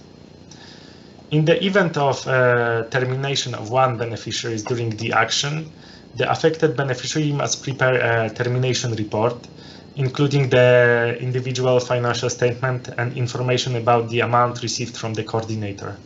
This is the part of an amendment procedure that must be initiated in the event of beneficiary termination. And the granting authority will calculate the balance between the accepted cost, the amounts paid by the coordinator, and if the balance is positive, the payment will be made together with the next payment to the consortium, so not at the time of the termination report, but at the time of the reporting of the whole consortium. If the balance is negative, the Commission will initiate a recovery procedure in accordance with Article 22.2.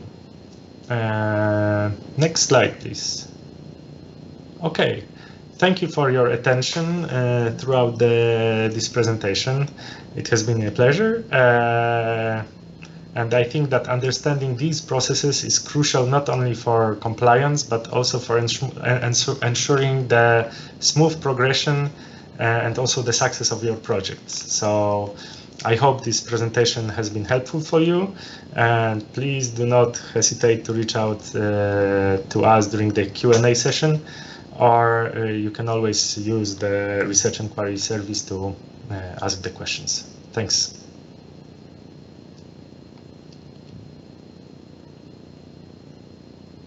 Hello. Welcome. So we will go. My name is Petros BELSIS. I'm working in the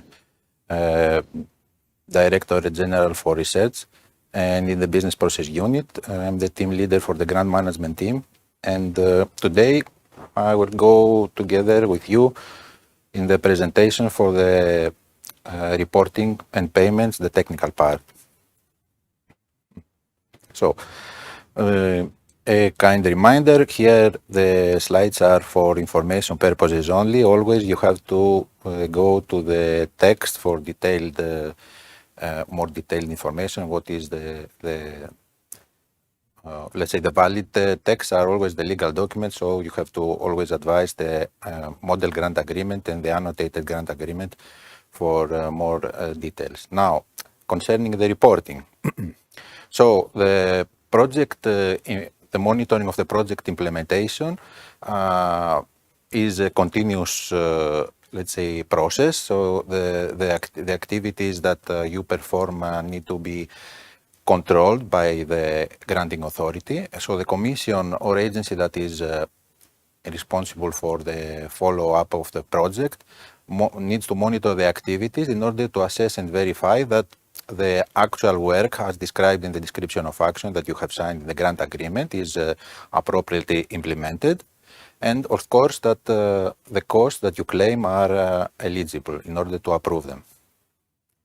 In order to verify that the project is implemented properly, the beneficiaries need to supply all the information that is requested, and of course mainly the deliverables and reports that are detailed in the grant agreement.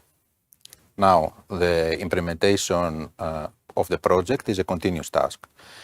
So it takes time, it takes place at any moment during the active period of the project, and you need to supply all the elements that are required, but there are also key contractual tasks that make project monitoring more relevant. So there are specific periods, and in particular, after the ending of each reporting period, you must submit specific data to be assessed, and of course, to proceed to the payment.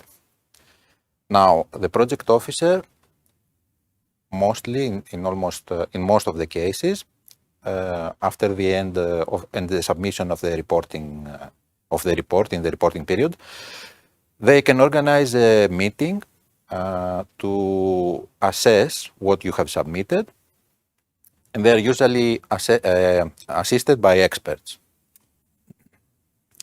Now, you have seen already the slide, so in the data sheet, the reporting and payment schedule is defined.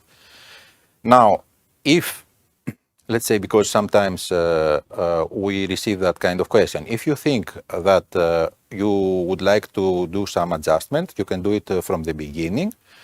So you can ask if you would like some kind of adjustment to the reporting periods. You can set them differently. We have seen sometimes the question that says that the reporting period falls within the vacation period. So if you start, for example, at the beginning of the year, the project, and then you have the standard for example, if the project is 3 years, the standard normally is 18 months. So if it falls, you think within vacations, within July or August, what is the period, and you would like that adjustment, for example, to be before or 1 month, you can ask already the project officer to adjust it. But so there is flexibility, the message. The dates will be then, when once you have signed the grant agreement, the dates are visible in the table, and then you have to comply. Of course, you will be notified when you have to submit at the end of each reporting period the report. Now, the main concepts. So what you have to submit and inform the Commission, it is about the deliverables. the milestones, outputs and outcomes of the project. You should provide the update on the critical risks and indicators as they are described in the description of the action. Now, at the end of the reporting period, you have to submit what we call the periodic report. So once the period has been completed, then there is a period that you have to prepare and submit the report within 60 days at the end of it. The periodic reports, which are specific in the timeline of the project, contain of the technical part and the financial part. Now, at the final payment, in case you have reached the specific threshold for the amount that you claim, for example, if the EU contribution is larger than 430,000 euros, you will need to submit a certificate financial statement. Now, a small, let's say, remark, it does concern very few beneficiaries. For the ones that have undergone a system and process audit, so it's a detailed process, quite complex and with specific things that have to be done. In case you have been subject to it, the threshold is somehow higher, so it is 725,000. This was let's say, a new concept in the Horizon Europe. Now, all the submission of the data that are related to the reportings and the reports, they are going through the participant portal. Now, a description, there are two models, actually it is one, but the way it operates looks like there are two. So there is the continuous reporting module, which opens from the moment that the grant starts, so from the grant signature. There is a special, let's say, place in the, when you manage your project in the portal, where you can start already when you have information relevant to the reporting. You can already start updating the relevant tables.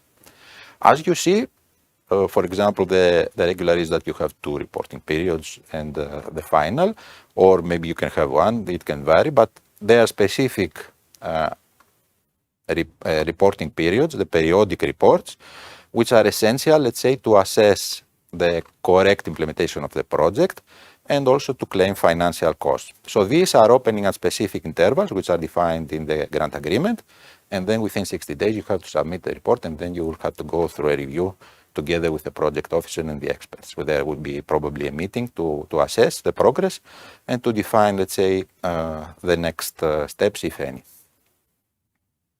A continuous reporting module, as we said. We will show with the detailed screens what it contains and what you have to do. So the different tabs contain the project summary. You will have to submit a short description of the project and for publication to the external, let's say, websites. Then you will have a section where you can upload the deliverables that are defined in the grant agreement. You have defined that already from the proposal and then in the grant agreement process. Then you will need to report on the progress in achieving the milestones that you already have defined, the follow-up of the critical risks, and then there are some horizontal issues. For example, the open access tables. You can upload, you can report on the publications, datasets you have produced or other results. There is a specific section on dissemination, exploitation, and communication activities, and some policy-related questionnaires. These all are available, as we said, from the moment the time where the project starts. Now, the periodic reporting module, it consists of some extra part, let's say. So the technical part, the part A, it is structured information that comes from the continuous reporting module. So these two, they are exactly identical. On top of that, you have to submit a narrative report. So you have to contribute to a document with predefined questions and report on the progress. Together, all the beneficiaries that are participating have to contribute to that and explain the work carried out so far and if there are any deviations from the description of action. And then there is a financial part where contains all the financial statements. So all the beneficiaries need to claim their costs. Then they have to provide some explanation on the use of resources and information of some contracting or in-kind contribution by third parties, if applicable. And of course, when needed, you have to submit the certificate of financial statement. The report, the periodic report, is assembling all these different parts and creates a single report. based on the information that you have entered. As we said again, this periodic report happens in specific predefined periods. Now, information where you can find the templates. As always, your place to look for is the portal. So by looking for the specific program, in our case Horizon Europe, you can go to the documents, reference document section, and then you can find the reporting templates. So you have here the link, it's easy to find, you know how to navigate in the portal. So let's see about the continuous reporting first. So you can access it always through the funding and tenders portal. You go to the area up on the right and you log in with your account. Here, of course, you have different options. In our case, you will go to manage your project. And here, when you select the project, you can have different, but you select manage the specific project. Then you will have different, let's say, workflows. So you have completed, of course, the proposal submission. Now you already have started the grant and you have the continuous reporting open. By clicking on it, you will be transferred to the tables for the periodic reporting. So here are the main, let's say, tabs. It can vary based on the type of action, of course. So there could be more or different ones missing. Then by starting with the first one, it's the project summary. Here, a few simple, let's say, messages to have in mind. It has 2 or 3 questions, so you have to report on what is the project about, the work that you will perform and the main achievement, how do you go beyond what exists, and the policy relevance of the project, so how does it contribute to specific policies. Here, small reminders. First one is that the language and the text, of course, don't try to copy from the description of action. I mean, there is a limit, a limit for the characters. So you have to keep in mind to have, let's say, short text, around 2,000-3,000 character maximum would be enough, and explain with a simple language. So it's not for, let's say, super experts in the field, but as you would describe it if you were visiting a high school or if you would talk to friends of yours that are not, let's say, in the same domain with you to explain. The second thing to have in mind is don't please input sensitive information. So if there is something sensitive that you think that you wouldn't like to disclose to the public, don't put it in this section because this is intended to be published in external websites like the Cordis that has a record, let's say, of all the projects funded by the framework programs. Now, the second tab is the one with the deliverables. So here you already, from the grant agreement preparation, have defined the ones that you, let's say, deliverables. It could be the case that you have some added, for example, if you are subject to some ethics or other security constraints, you could have additional deliverables. Then there is always a date that you have to respect. And the important thing to have in mind is that there is a dissemination level. So by default, for most of them, you have already defined it during the grant agreement. The standard practice is that they are public. So if the deliverable is public, once you upload it, it will be published in the Cordis website and in the portal. So if you think there is information that shouldn't be published externally, then you need to take care before submitting it to change the dissemination level with an amendment. Now, the general rule, as I said, should be that they are public and published externally. So please take care that you don't have information that shouldn't be disclosed or personal data in the deliverable if it is public. And of course that, you know, if needed and you think that it shouldn't be public and it was defined as such, you have to change it before. Now, there is usually, as you see here, a kind of status.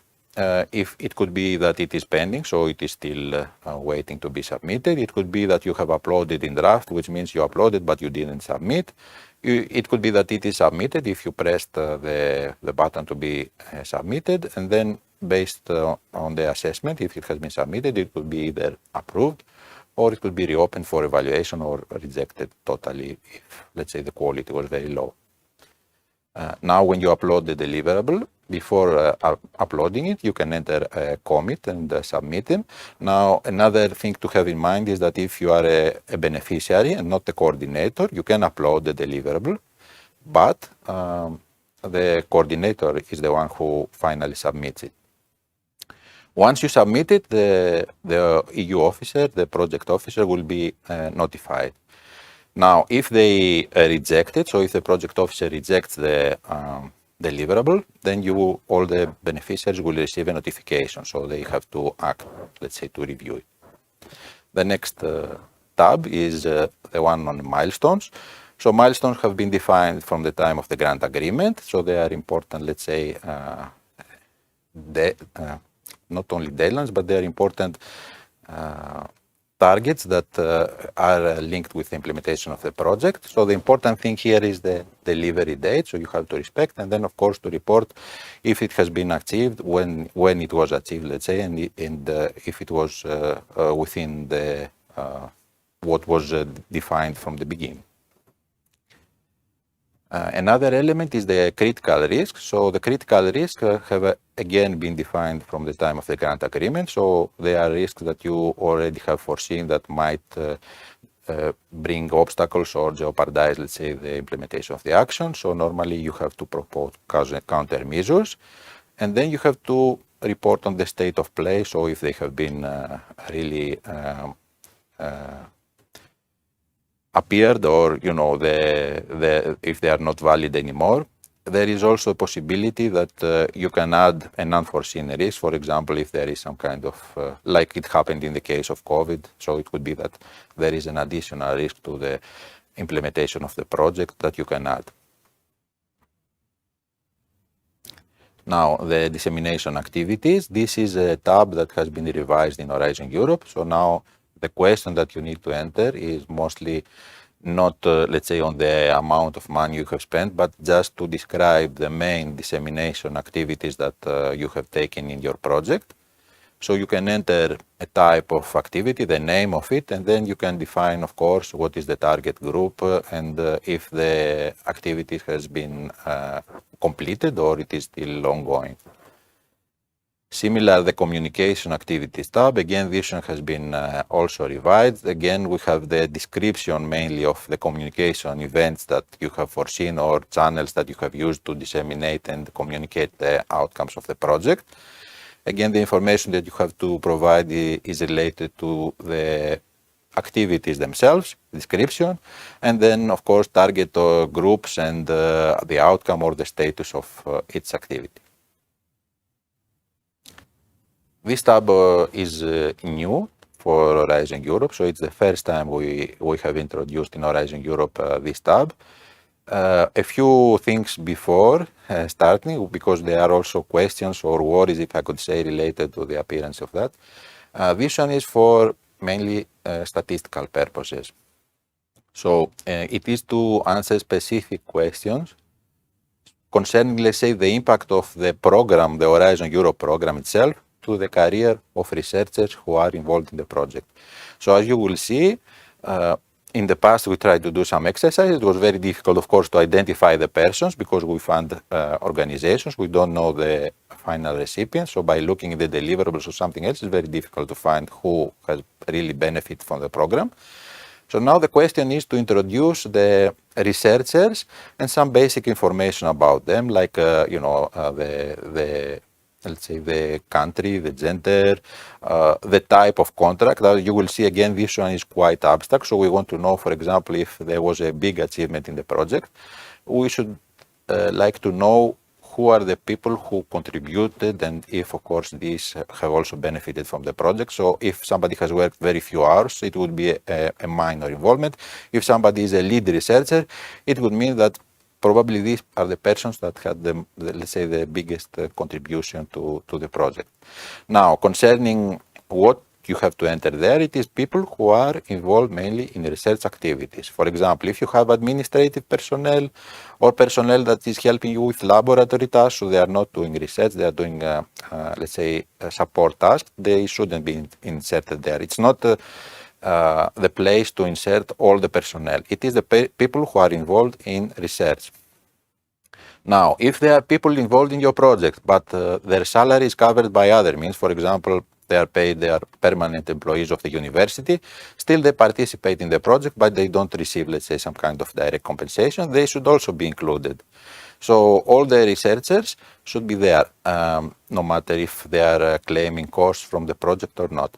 Now, people also, we understand sometimes we receive the question that there are people who say, I identify myself not as a researcher, although even in industry projects, many people, they claim, for example, patents, they even write publications. So if you think that in some actions, the activities that you perform are not, let's say, you don't identify yourself as a researcher, of course, you can, in that case, there is a button up on the left that you can define that there are no researchers in the project. But the principle is that there are, I think, in many cases, you will find that you have researchers. Now, you should always think that this is a continuous, let's say, like a calendar, I mean that you, let's say a registry of the people who have worked. So if there is somebody who worked in the first reporting period for a few months and they had a contract, they worked, you should include them. You should not remove them from the, let's say, in the second period. It is, as I said, like a registry of all the people who worked and participated in the research activities of the project. So you shouldn't, let's say, remove persons. Of course, if they were named also from the proposal or the grant agreement, they should be there in principle. So the people who had been described even in the proposal, normally they should be there and they shouldn't be deleted because, these are the people who are expected also from the description of the proposal to be there. And this list should be continuously updated. Again, as you will see, the information we ask is quite not, how could I say, very descriptive. So when we ask contract duration, we don't ask for details about the dates or the amounts. We don't ask anything about money. We just want to understand if there was a major involvement or, let's say, a minor involvement of the project. And then there's also some questions that they could also help us understand, for example, if somebody was at the beginning of the project an assistant professor, at the end of it they could be associated. Of course, it doesn't mean that they took the promotion because participating in the project, but it is also an indication, and maybe you will receive also a questionnaire later to confirm, if you think that it was positive or not. So these are the reasons that we have there this let's say, tab, and they are, as I said, for statistical purposes, and you should try to help by providing all the data there. Of course, another question that I anticipate sometimes, we receive it often, we have all the provisions for protecting your data. There is the privacy statement also in the portal. We take very good care of your data. We to the best extent that we can, of course. We do not allow one beneficiary to look at the other person's data. So it is only you who enter the data that you can see. The other beneficiaries cannot navigate and see who are the researchers in the other project. So from that table, there are measures to ensure that your data are well protected and used for the purpose that they are requested for. Now, some other tables, they are related to the specific, let's say, obligations like the open access and the IPR. In the open access, as you know, it was already the case in Horizon Europe. We already, Horizon 2020, sorry, we already had the obligation to make all the publications resulting from a project funded to be made open. Now there are some changes, some additional, let's say, tasks are needed, there are some additional requirements. So the first one and important is that if there is a peer-reviewed publication that, of course, should be open and the results from the project, it should also be deposited in an open access repository that has these FAIR principles. It should be findable, accessible, interoperable, and reusable. So you should find a repository that fulfills that criteria and place in the repository a copy of the accepted article. This is to ensure that there will always be a copy of the article in the repository, because sometimes the journal may cease to exist and then it would be lost. So we do not rely always on the publishers, but we should also make sure that your publication will be always made available. Now, a second change is that that existed in Horizon 2020, and now it's no longer, let's say, the case. We don't have any more embargo period. So for all type of publications, including social science and humanities, a copy of the approved, let's say, article which was funded by an Horizon Europe project, a copy of it should be made available the same day. There's no, let's say, this 6 months embargo period that was in the past. A second important one, also please to have in mind to avoid a misunderstanding, is that for open science publications, if you want to claim costs for the publisher, it has to be that the venue that you use, the journal that you used, it should be an open only, so it should not be hybrid. Hybrid journals are the ones that open the article if you pay, and the others remain, let's say, enclosed. So you should find, if you want to claim costs, you should find journals that all the articles are open. In the other case, if you go for a hybrid, you would be still compatible if you have it open, but you cannot charge, let's say, the project with the cost for publishing this article. Otherwise, they will be not eligible, and maybe you will have a problem at the end if you are audited. Now, also datasets and other type of results like software are also should also be made open. There are some limited exceptions. For example, if there are specific reasons, if for data privacy reasons or other sensitive, if there are sensitive data behind for your company, in that case you can be granted an exception. If we go now to the publications table, we see that there are a lot of, let's say, metadata, standard metadata, but you shouldn't be worried so much because I will explain most of them, they are collected automatically. The two important things are let's say, the DOI, the PID of the publication, which is deposited in the repository, and the other one is the version of the publisher. So you have one version in the publisher side that you can put here the electronic, let's say, hyperlink, and the other is the one of the publication.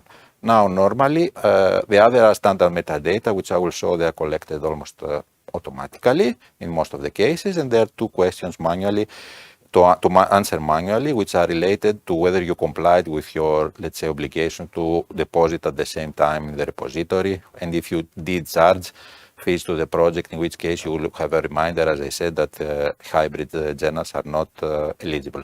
This will be probably, because we are going an exercise to, let's say, make it simpler, the reporting, to streamline the reporting, so this probably will be removed soon. And the other metadata, as I will show you now, with the help of OpenAir, which is a project also supported with EU funds, we try to collect from the available, from many publishers, from hundreds of repositories, maybe thousands also. We try to automatically identify publications and try to link them to the project. So when you enter your let's say, tab for the publications, there is a table that has publications already identified as potentially relevant to the project. So you can, let's say, decide to include some of them, in which case you don't have to type anything. Now, if you see that some of them are not relevant, you can reject them. And of course, if you don't see them and you want to enter one that maybe was not collected automatically, in that case, you have two options. One is that you use the DOI of the publication. We try to connect to other systems also to identify the metadata and bring it for you. If still that fails, in a few cases it happens this. So if it could be a journal that does not provide web services, in that case, there is the last resort that you can try to enter publication and fill, let's say, the necessary metadata manually. But this is, as I said, is for limited cases. So this is how it will look if you add the publication manually, that you will have to type. But for most of the cases, you have the suggestions, so you can just import them. Another tab that we have is the results tab, which is a new also tab for Horizon Europe. So you need to encode the results of your project in a structured way. So what you have to enter here, because maybe it creates some confusion. So in here you have to describe the main, let's say, results of your project, which could be of type scientific discovery, product, a new service, process, a new method, or a policy recommendation. In short, you have to identify, for example, if you created a project, here you just have to describe the project. Some of them you will need to flag them as potential key exploitable results. What this means? So if you have a product, let's say you develop a medicine or a new machine, you designed a new chip. So probably this, not probably, this very likely, you will also register it as IPR, you will maybe patent it, and you would probably like to, I mean, it has a market potential. In that case, you have to mark it as key exploitable result, in which case you will have an additional obligation, I will show you. So a new additional obligation comes for these key results, that you will have to define who is the owner. For example, it could be one of the beneficiaries, it could be the whole consortium, of course, but maybe some of the beneficiaries will own that result. So we need to know who is the owner of that result, because there are some additional obligations concerning the potential exploitation of it. Now, there are also a table that is called other results. In this case, we have to let's say, encode specific results, which normally come with a DOI, a universal, let's say, or URI resource identifier. So it could be, for example, if you have software, you need to upload it in a repository, and then you have to provide also a hyperlink. Now, if we talk about types of publications, IPR, patents, or data sets, this will be, of course, there are kind of results, but they will be entered in a separate table. So here, as I said again, your project probably maybe has a, you are working a theoretical concept, so you would have to enter a line that says, theory. So I have a new theory, the name of the theory, and that's all. Probably it will not be, if it's just a theory, it will not have key exploitable result, let's say, aspect. And okay, we will show you also, here are some examples. Maybe I will just skip it because I think I already described it. So if you have, for example, a new medical device, you just type in the results section the name of the device. You could also signal it as of type product. In that case, probably it will be also of key exploitable result. So maybe you will have to answer a few questions more, like what is the target group, etc. If you also want to have IPR, a patent with it, you will enter the patent in another table. If you also want to report publications related to this device, you will enter them in the publications. So similar, it could be that, if you have a theory, you just enter the name of the theory. If you have publications related to it, you don't enter them there. There is another table dedicated to publication. So you can have a look at the slide. I don't think I need to explain more. In this table, we present the results. And as I said, if we have a type product, so let's say I created a new product, in that case, and if it is key exploitable, then in that case, you have the obligation to provide the ownership of this type of result, this key result.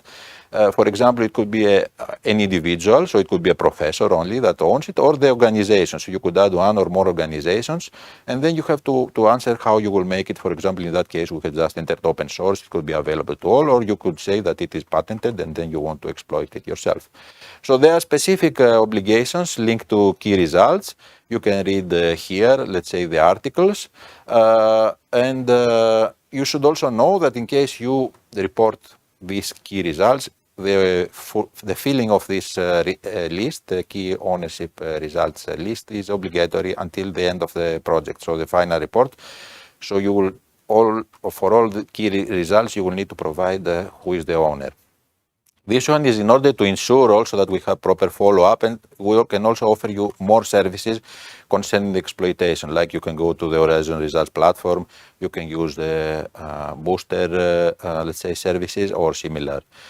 And of course, you have some additional obligations because you need to make all the efforts to explore them, or as I said, to make them available in the Horizon Results platform in order to help you also to exploit them further.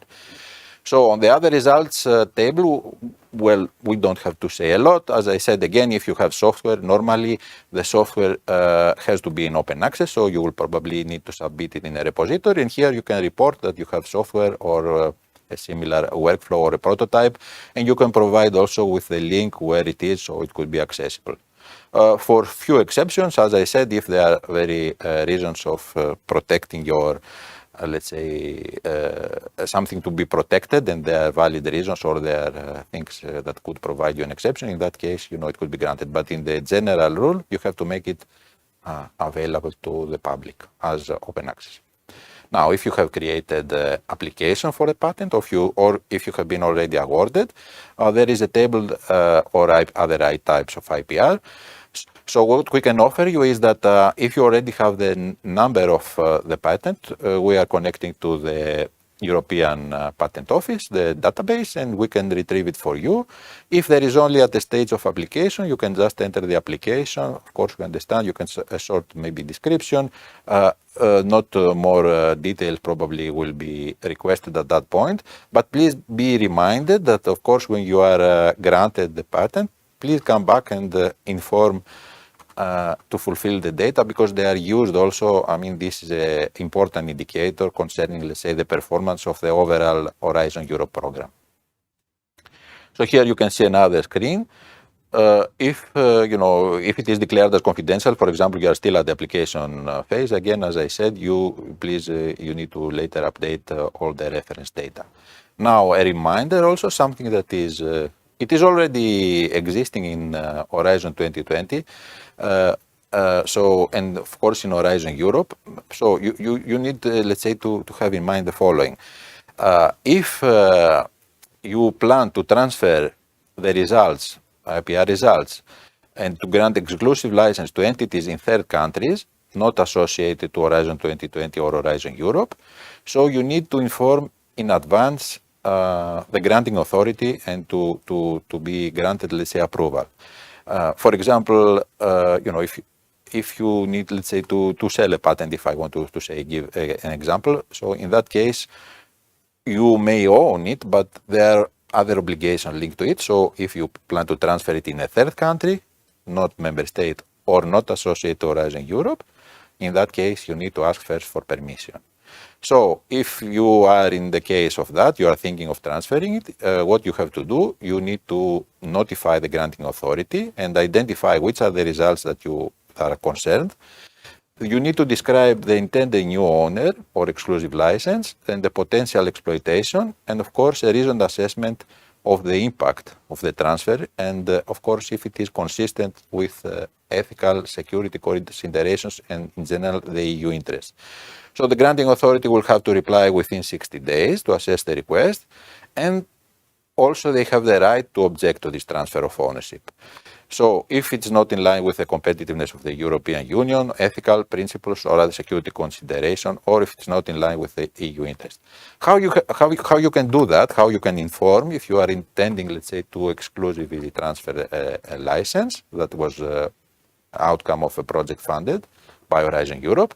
So you can start launching a new interaction. Now we have added a new, let's say, type of notification, which is a notification for request of exclusive transfer. Then you also you can use, there is a template that you need to supply with, and once you submit it, there will be an official formal notification. The project officer will acknowledge receiving it, and then you will be also notified that it has been. It could be that the project officer or the granting authority in general will come back with additional questions, and then of course you will be informed of the outcome.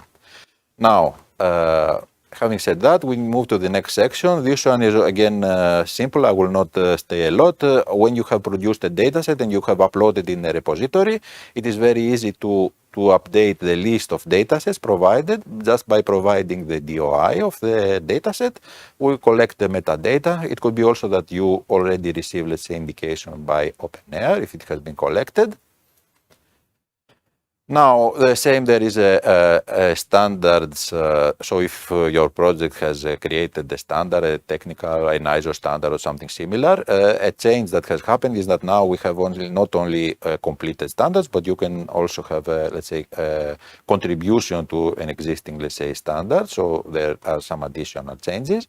And then at the end of the continuous reporting section, we have some questions which are called impact questionnaire. So these questions refer mostly to some kind of policy, let's say, issues. For example, they refer to the TRL, the technical readiness level of your project at the beginning and at the end. So technical readiness levels are associated to if it is something that's very concept theoretical, or if it is at the end, let's say, if it is a product that goes to production, and all the intermediate. Now, some questions on the sustainable development goals, which is a classification, let's say, for specific actions like protecting the environment, fighting poverty. So you have to define which ones are related to your project. Some specific questions on the citizen engagement, which is an activity, let's say, related to the open access mostly. But so if it has to do with answering questions whether you have involved specific communities in the testing or in the development of your project. Then we have some questions concerning, let's say, the objectives and the impact of it, and also some questions that help us to evaluate the impact of the program in the financial sector. For example, if you plan to keep, let's say, the personnel, so if you created, let's say, some new jobs, or if there is a company that you need to launch up as an outcome of the project. So there are these kind of questions that help us to evaluate the impact in principle of the program. So there are also some questions on obstacles that you may have identified, or things that help you to better, let's say, implement your project. They are easy questions. I mean, there are check boxes that you need to select the ones that are applicable. So now we go in brief to the periodic reporting module. As I said, there is a specific time frame within the project, so all the beneficiaries will receive a notification. Then they all have to contribute to updating the technical part of the periodic report. It is the tables that we just saw. Then each beneficiary needs to complete the financial statement and claim costs. And the role, the specific, we had described that how you assign it. So there is for each project and each beneficiary, there is one person that is responsible to sign the financial statements, the PF sign. So each one will sign the financial statements of the beneficiary and submit it to the coordinator. The coordinator approves both the technical part for each beneficiary and the financial statements and creates the consolidated and submits to the EU, who will approve it or reject it. And then you receive a payment. So here, when you have the periodic reporting activated, you will also have another new workflow by clicking on the link. You see here, you have the technical part, the financial statement, and then by entering, when it is, let's say, active, the beneficiaries can still update the information. So the tables, as I said, for the technical part are the common. So even if you enter in the continuous reporting, you add the publication, it will be visible here. This technical part is the same. It is interconnected. There is synchronization between the two modules. The different part is that when, at some point you lock it for review, and then it takes a snapshot of the periodic reporting and creates the technical periodic report. So now, of course, again, to remind you that even for the tables that we saw before, when you have the periodic reporting, for example, the publication, you never delete. We are not interested only in capturing the ones in the report, but it is a continuous update. So you never delete information that was in the previous report. You just continuously update for the technical tables.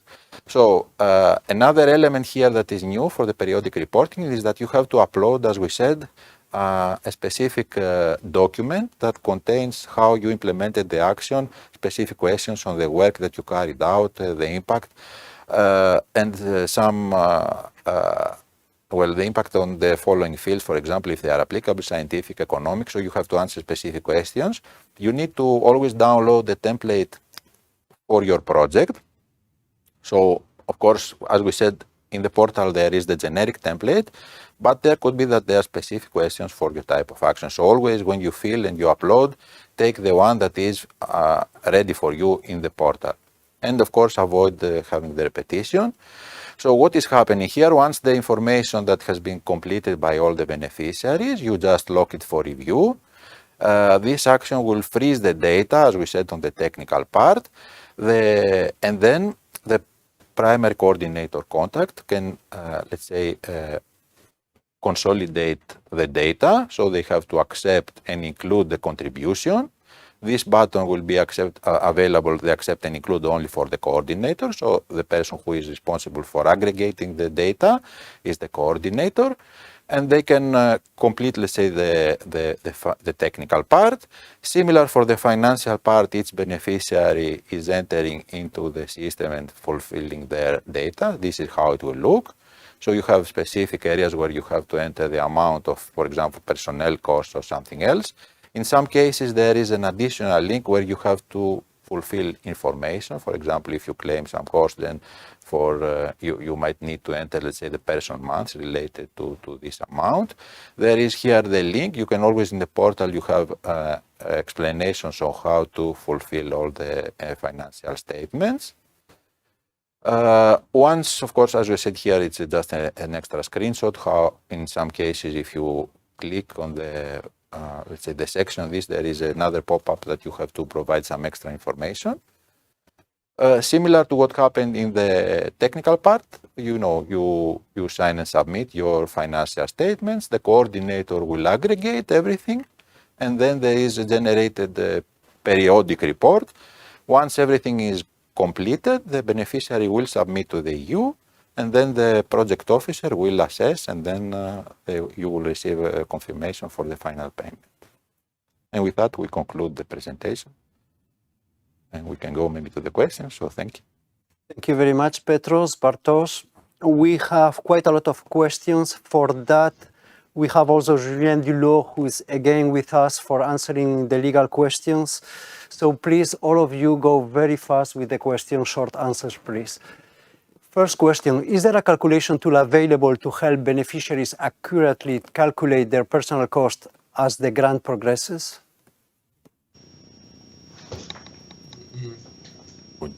I don't know if... Julien, you want to... For Horizon Europe, I think there's not yet the personnel cost wizard. There was something for Horizon 2020. Maybe you can see the documentation. There are similarities, but I think not yet for Horizon Europe. There's no, let's say, some kind of simulation or something like that. You want to add something, Bartosz? No, not yet. Perfect. Could you repeat on the currency conversion, please? Is there a tool to do this? Yes. So, as I said, beneficiaries with general accounts establishing a currency other than the euro must convert the costs recorded in the accounts into euro using the average daily exchange rate published in European Central Bank, and there is a tool on European Central Bank website.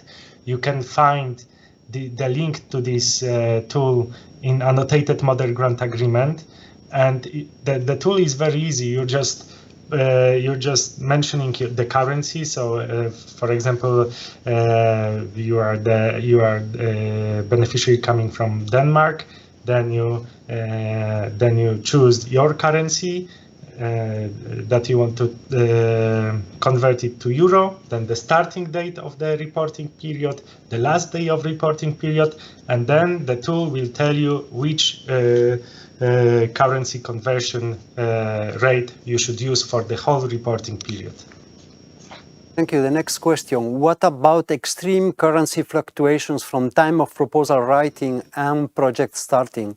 Can this be negotiated during grant agreement preparation? Bartosz, is also for you, I think. Yes, I don't think so. As usually when we write the proposal, we sign the grant and we don't change the proposal. So I don't think that there is a room for negotiation at the time of gap in case of the fluctuation of the currency exchange. So you have to make sure that you take it into account while you prepare your proposal. Thank you very much. What exactly is the legal coordinator's responsibility regarding beneficiary financial statements and what they submit? I have added legal myself, sorry. So I think that's for legal also. Yes, so from a financial point of view, each participant is responsible for the proper and sound financial management of the grant. So there is only joint responsibility on technical implementation. So coordinator is responsible only for its own financial statement, not for the financial statements of the whole consortium. Each beneficiary is responsible for their financial statement. However, the technical implementation of the project is common for the whole consortium. Perfect, thank you very much. Can we ignore the results tab if our results are mostly the deliverables, scientific reports uploaded in the online system? I would say in principle, I don't think, you know, the deliverables are something that you have promised, and then your project is doing specific, let's say, is producing specific results. So although you have the deliverable describing the result, I mean, the table, this is to have some kind of structured data and to see what are, let's say, the exploitable, if I could say, also results. So it can be that you do not fall in any of these categories. If your project is theoretical, probably you are creating some kind of scientific theory. You can just enter theory. If you have a deliverable describing a product, in that table you just have to describe the product, and if it is, let's say, key exploitable. So I cannot imagine easily that, you know, your project does not have even, I mean, it could also be that if you see in the drop-down list, there is also exchange. So if it is Marie Curie, you could also list as a result of the project scientific exchanges. So it's really difficult to imagine that you don't have in any of these categories neither scientific, neither any kind of technical, like product or process, let's say, developed in your project. So I would guess that it should be very limited if nothing of that is, and the only thing is that you produce deliverables. Thank you. The next question, do you have dedicated info sheets for financial engagements with partners from Africa? I'm not sure that's really related to this meeting. This one is a little, I mean, actually we fund projects. Some of them, in some cases, you know, there could be participation of partners, for example, for Africa. So if you have already a consortium that you coordinate, in specific cases for low-income countries, let's say, that are listed in the work program, they could participate. Or you could participate as associate partner if you have, but I guess here because you talk for financial engagements. So in that case, but let's say for participation of a country by itself, you know, this is happening at the level of associating to Horizon Europe. And if I'm not wrong, I think from the African countries, so far it's only Tunisia that is associated. Just to complement what Petros said, there is a document in Funding and Tenders Reference Documents tab that you can find. It's called List of Participating Countries in Horizon Europe, and majority of African countries are eligible for funding. There is a list that you can check, and also details what countries are also associated, which are not, and which countries are eligible for funding. Therefore, majority of African countries are on the list that are eligible for funding, so they can become beneficiaries, of course, depending on the specific action. And what I would like to mention here is also that there is a specific partnership, Africa-EU partnership, and I would recommend you to check the website of this partnership, because I'm not aware of the details of that partnership. However, I know that it also concerns the Horizon Europe participation of African entities. So maybe there are some specific documents. Thank you both. Next question. How often does the European Commission withhold full payments after prepayment, and if project delivery is not met? Could this be avoided by assigning work to another beneficiary? So this question is not clear for me. Maybe Julien.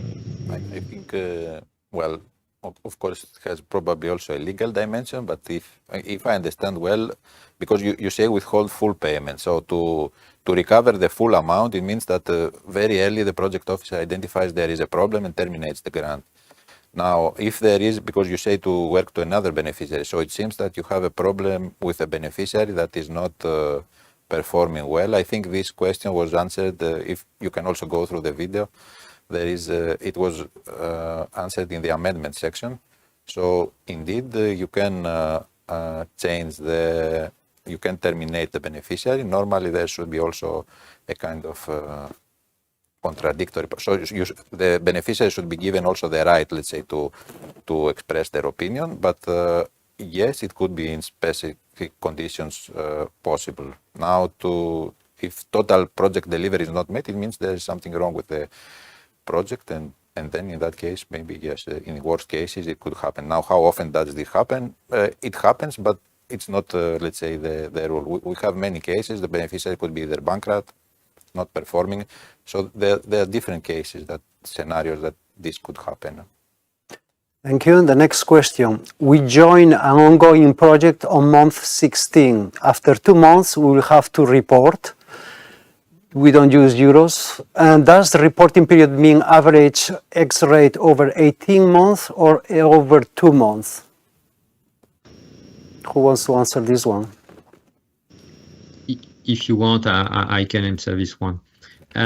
This is something we have recently clarified in the last release of the AGA, so the annotated grant agreement. This is something we have clarified because we received a similar question via our help desk. So the answer in short is the date you have to take into account is the accession date to calculate an average conversion rate. So not the date of the full duration of the reporting period if you have joined at a certain moment in time in the reporting period. So in the case at stake, 2 months before, so you will take into account this 2 months period. If your accession date is 2 months before, no retroactive accession date. So this we have clarified in the AGA in the last version, the version 2.0, released 1st of April, so two days ago, and you will see this information under annotation under Article 21.3. Thank you very much. The next question. We are involved in only one work package for 2 years. Can a researcher attend project meetings after the work package ends, even if he no longer have a contract under the project? Basically, yes, I think it's up to you to decide if there are no other limitations, something like disclosure agreements or other, let's say, specific limitations that prohibit somebody from participating. I think, yes, it's internal to the consortium if you want to allow them. Just to complement, all the costs must meet the general eligibility criteria, and one of the general eligibility criteria is that the cost is necessary for the action. So if the participation of those 2 persons, maybe not 2 persons, but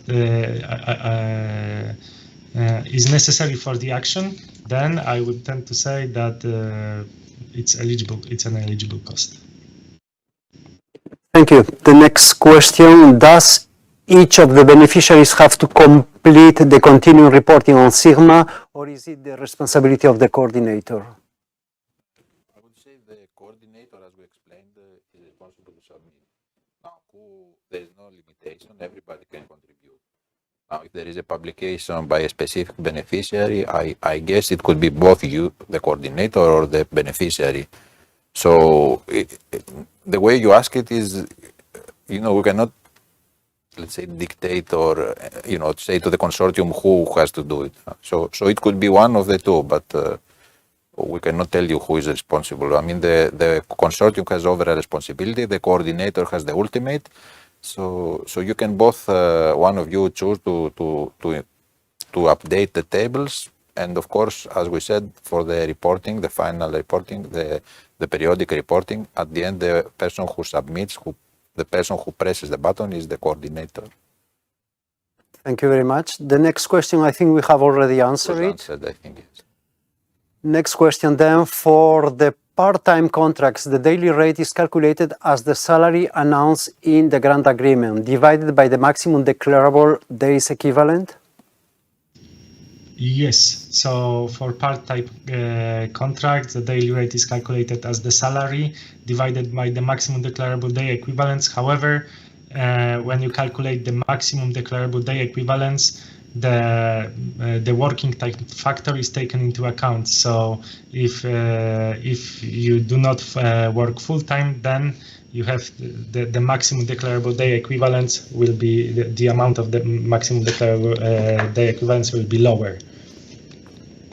Thank you. The next question is, can you share the link of the central bank currency converter that you are mentioning?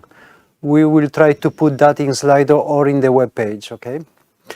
So next question, which communication activities should be reported? Should be reported. Can you give examples? I think if you look in the table, you will see what kind of categories we're talking. But communication, we mean external communication. It's not internal, an email or something, of course. External communication, which also for most of them, let's say, of costs probably will be claimed. So if you create a conference, you created a website, another, let's say, type of campaign, media campaign or something like that. And of course, as I said, it's important to list each one that you have claimed costs. So you created a website or, some other page, in the social media or something else to promote your project. So this is what has to be done.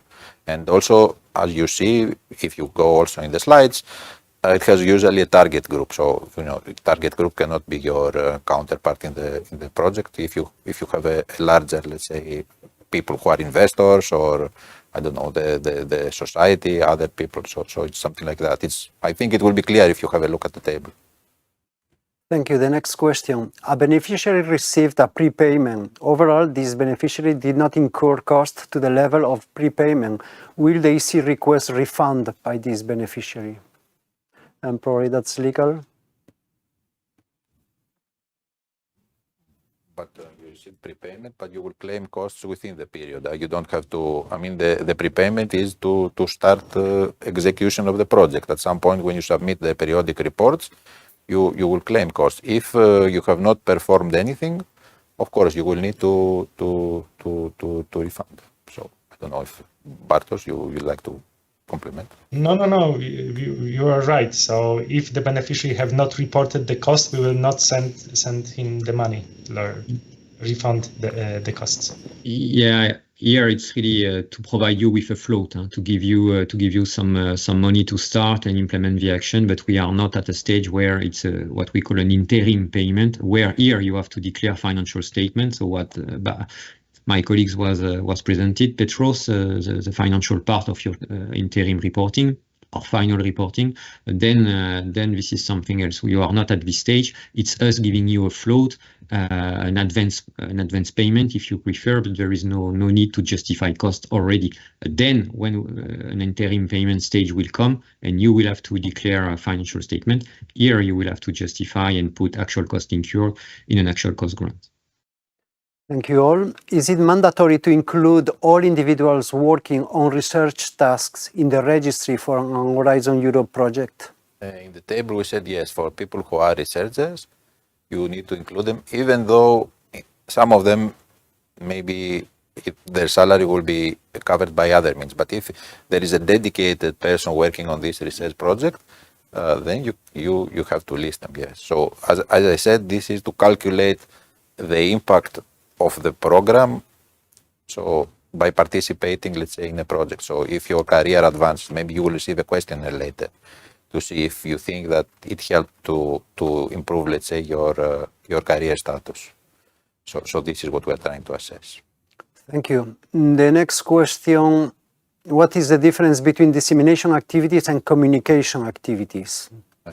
Well, dissemination and communication, so dissemination is, let's say, you try to reach, and normally dissemination goes together with exploitation. So you try to make, let's say, the best outcome of the results. So dissemination focuses on creating an impact or a social impact or something that you communicate, let's say, the results of it, so you try to make better use of it. Communication activities are, as I explained, so you can create a conference or a media event to inform the people about your project in general. But dissemination and exploitation focuses mostly on specific tasks also related to the outputs of your research. So if you produce, let's say, a device, and then you register it, you try to bring it to the market. So this is the kind, and there is also a deliverable that you have to submit and update it frequently concerning your dissemination and exploitation strategy.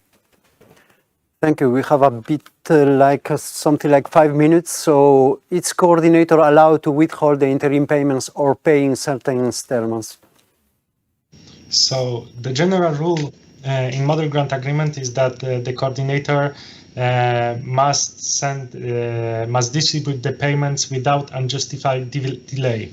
It means that the consortium is responsible for defining what is unjustified delay or justified delay.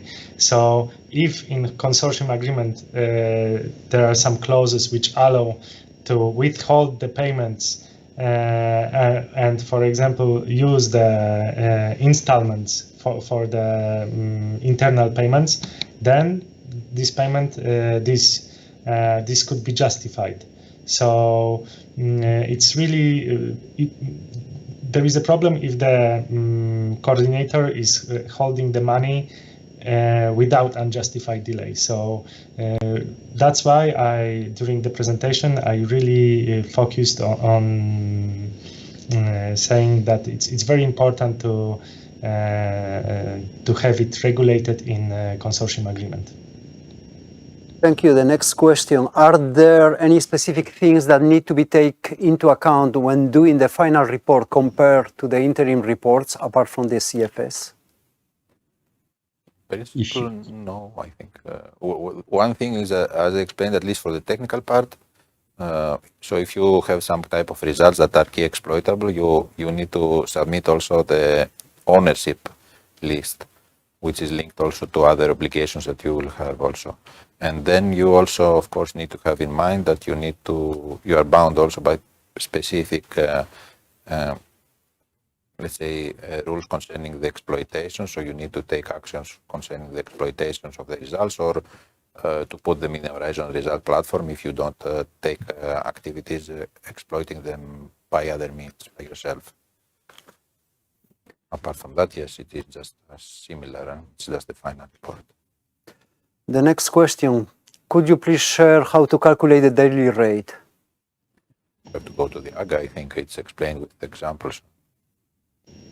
Yes, Thank you. best thing is to go to the AGA. We have a couple of pages with figures showing you how to calculate and different also specific cases, etc. So yeah. Thank you very much. Next question from Jan Gabler. Researchers involved in the project, why do you ask for an email? What are you using the email for? Well, first of all, I think I answered already the answer. You'll probably receive a questionnaire later. I mean, when the program is finished, so after 2027. I don't know how the people who will evaluate, there are some people who are trying to evaluate the impact of the program. So you might be asked for your experience, some questions. As I explained in the past, we tried to do that by looking in previous famous programs. As you understand, it's an impossible task to identify persons in the deliverables, then try to find some contact points. Then these people were not. We do not share emails. You don't have to worry for that. There is the privacy statement. So this is the only reason. You might receive a questionnaire. So your email is perfectly safe when you enter it. It is not going to be shared with anyone or for other purposes rather than evaluating the participation in the action. And maybe also you might not even receive anything. Thank you. And the last question. The portal currently lists only the DMP as a deliverable, whereas the grant agreement specifies other deliverables. Will they be added, automatically once the DMP is submitted? Normally, first of all, there are deliverables which are defined by you also at the level of the proposal, and these they are transferred. So you have your own deliverables. Now, if you talk about the obligatory, so except from the data management plan, the dissemination exploitation plan is, let's say, also necessary. Also, you could have other like ethics or security if applicable. Yeah, we have a test alarm.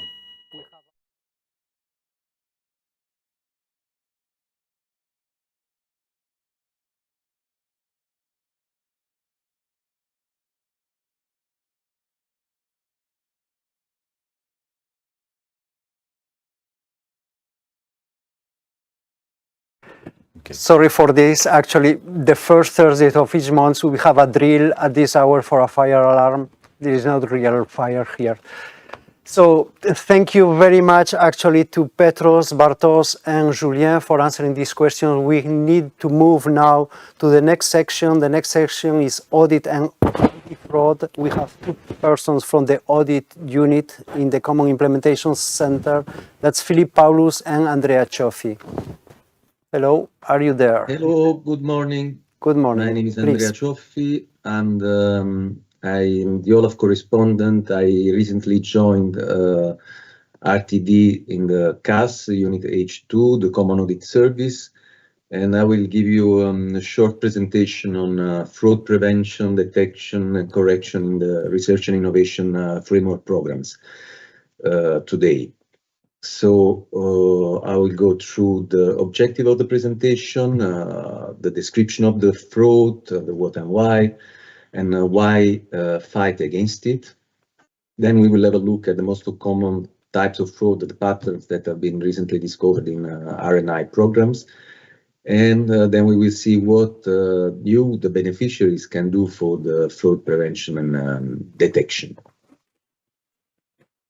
Basically, the fraud prevention and detection is a crucial tool to protect the EU financial interests, and that's why we have several activities to raise awareness among beneficiaries of EU R&I budget, both on the general definition and identification of R&I, the fraud in R&I framework programs, and on the role of the beneficiaries in this fraud prevention and detection.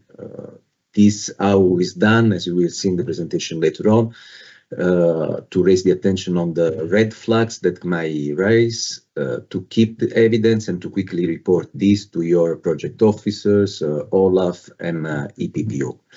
Why we should do this? To protect the EU citizen money and for yourself to benefit of the proper and lawful implementation of the project at stake.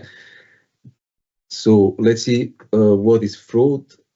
Is a deliberate act of deception intended for personal or financial gain. The fraud affecting EU financial interests is considered a criminal offense according to the PIF directive, which is a directive of Protection Intérêts Financiers of 2017.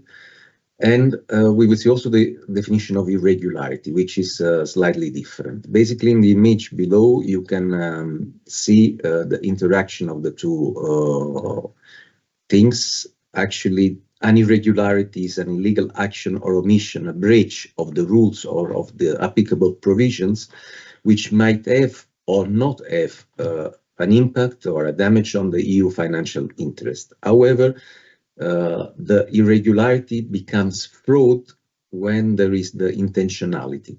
So the irregularity can be a breach, can create a damage of the EU financial interest, but not necessarily can be defined as fraud until there is the consciousness of committing for a reason.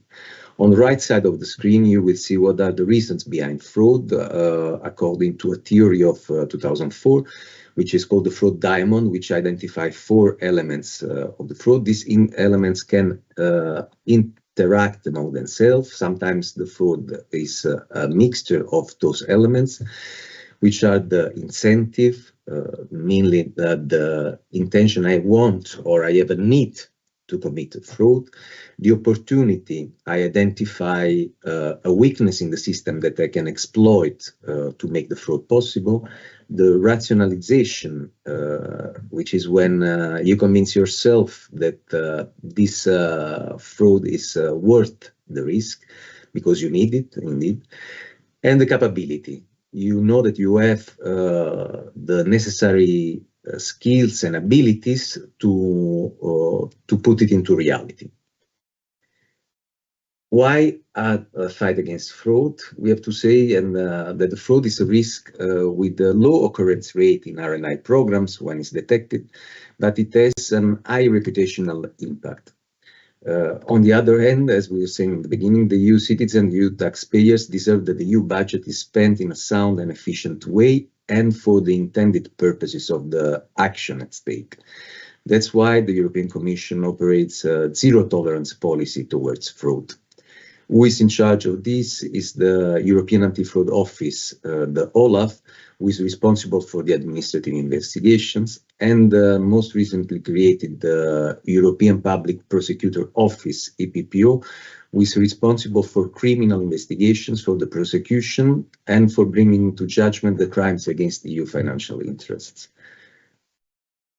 Here you have listed the most common types of fraud and serious irregularities in R&I grants, which are intentional inflated costs and fictitious costs. These mainly regard personal costs, the misrepresentation and falsification of invoices or other supporting documents provided to the granting authorities, fraudulent bankruptcy, intentionally irregular subcontracting when it's done on purpose to circumvent some rules, undisclosed conflict of interest when it's not duly communicated to the granting authorities, double funding when there are several funds at the same time and there is an overlap with the action and the hours worked are probably not corresponding to the true ones, plagiarism, and fictitious beneficiaries. What the beneficiaries can do for the fraud prevention and detection.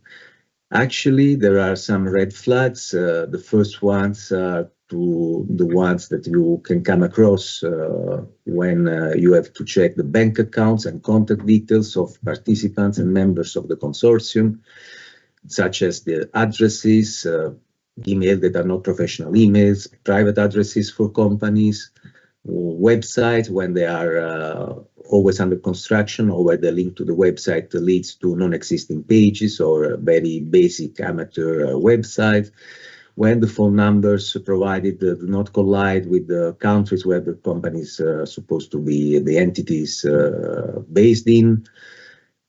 Other red flags during the implementation of the action could be the delays in response, poor or non-participation in the meetings, poor quality of deliverables, defaulting beneficiary, bankruptcy immediately after having received the pre-financing payment, or in case of amendments, very early requests for changes, new apartment, substantial changes of action tasks, frequent subcontractor changes, not clear distribution of the roles of subcontractor, weird links, suspicious links between the subcontractors and the beneficiaries, very high subcontracting costs or unplanned subcontracting costs that suddenly arise. In all those cases, when you have these red flags or notice these kind of behaviors or patterns, please keep all evidence and do not raise suspicions with the entity in question, but timely report these suspicions and any evidence to your project officer and to OLAF or EPPO. OLAF has fraud notification systems active, which is anonymous and is a form that can be done through the internet, and then you just provide your email if you want to keep in contact with the investigators. While EPPO has also a web form. In this case, this is not anonymous, considering that these are prosecutors and it's like filing a real complaint at the prosecutor office. Here we will see now some fraud patterns that have been identified. One of those is the phishing emails to the coordinators to deviate payments. In these cases, the coordinators might receive emails from legitimate beneficiaries, but looking like beneficiaries that are very similar to the real emails, which request you as a coordinator a pre-financing payment and interim payments to be transferred to the fraudster's bank account. As you know, these phishing emails are better and better done and seems more reliable. So we really invite you to always pay attention to the bank account details provided in these requests through trusted channels. We require you to not to reply to fraudulent communication, not to provide any personal information that can be used to divert payments or to impersonate you, and to report any phishing incident immediately to the IT service desk, to your granting authorities, and to the police to ensure that the diversion of funds, if it happened, was the result of the fraudulent activity. Other schemes are the advance fee scams. You might receive unsolicited emails or phone calls proposing some consultancy services to obtain new funding for a project. The consultancy would allegedly serve to submit a well-written proposal in exchange of an advance fee. But what happens in reality is that upon payment of the fee by the victim, there is no proposal submitted. Also, it is totally unrelated to the topic. And after that, the fraudster, of course, disappears. In some cases, it has been observed that to show that the proposal have been submitted, or even that the funds have been granted, these fraudsters can send you as evidence some EU documents that are, of course, falsified, forged. Then there are fake letters offering the award of EU grants. Also in these cases, these are not requested. Sorry, we have again the fire alarm.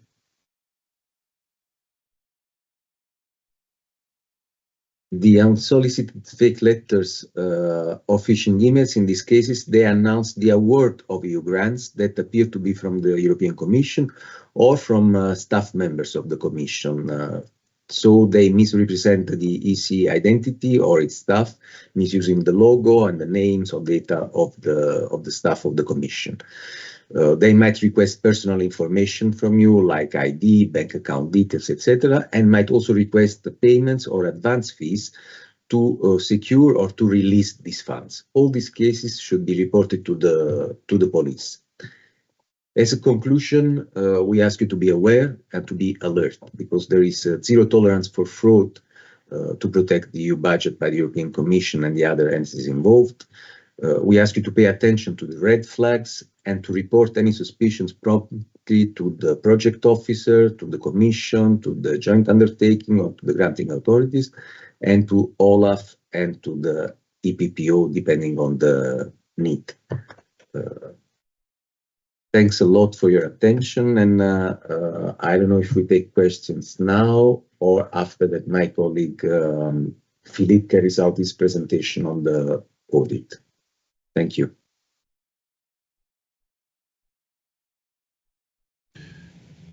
Hello, everybody. My name is Filip PAULUS. I'm an auditor in the DG's Common Audit Service, and I'm here to talk about the systems and processes audit. We have some good news. So let me share first my presentation.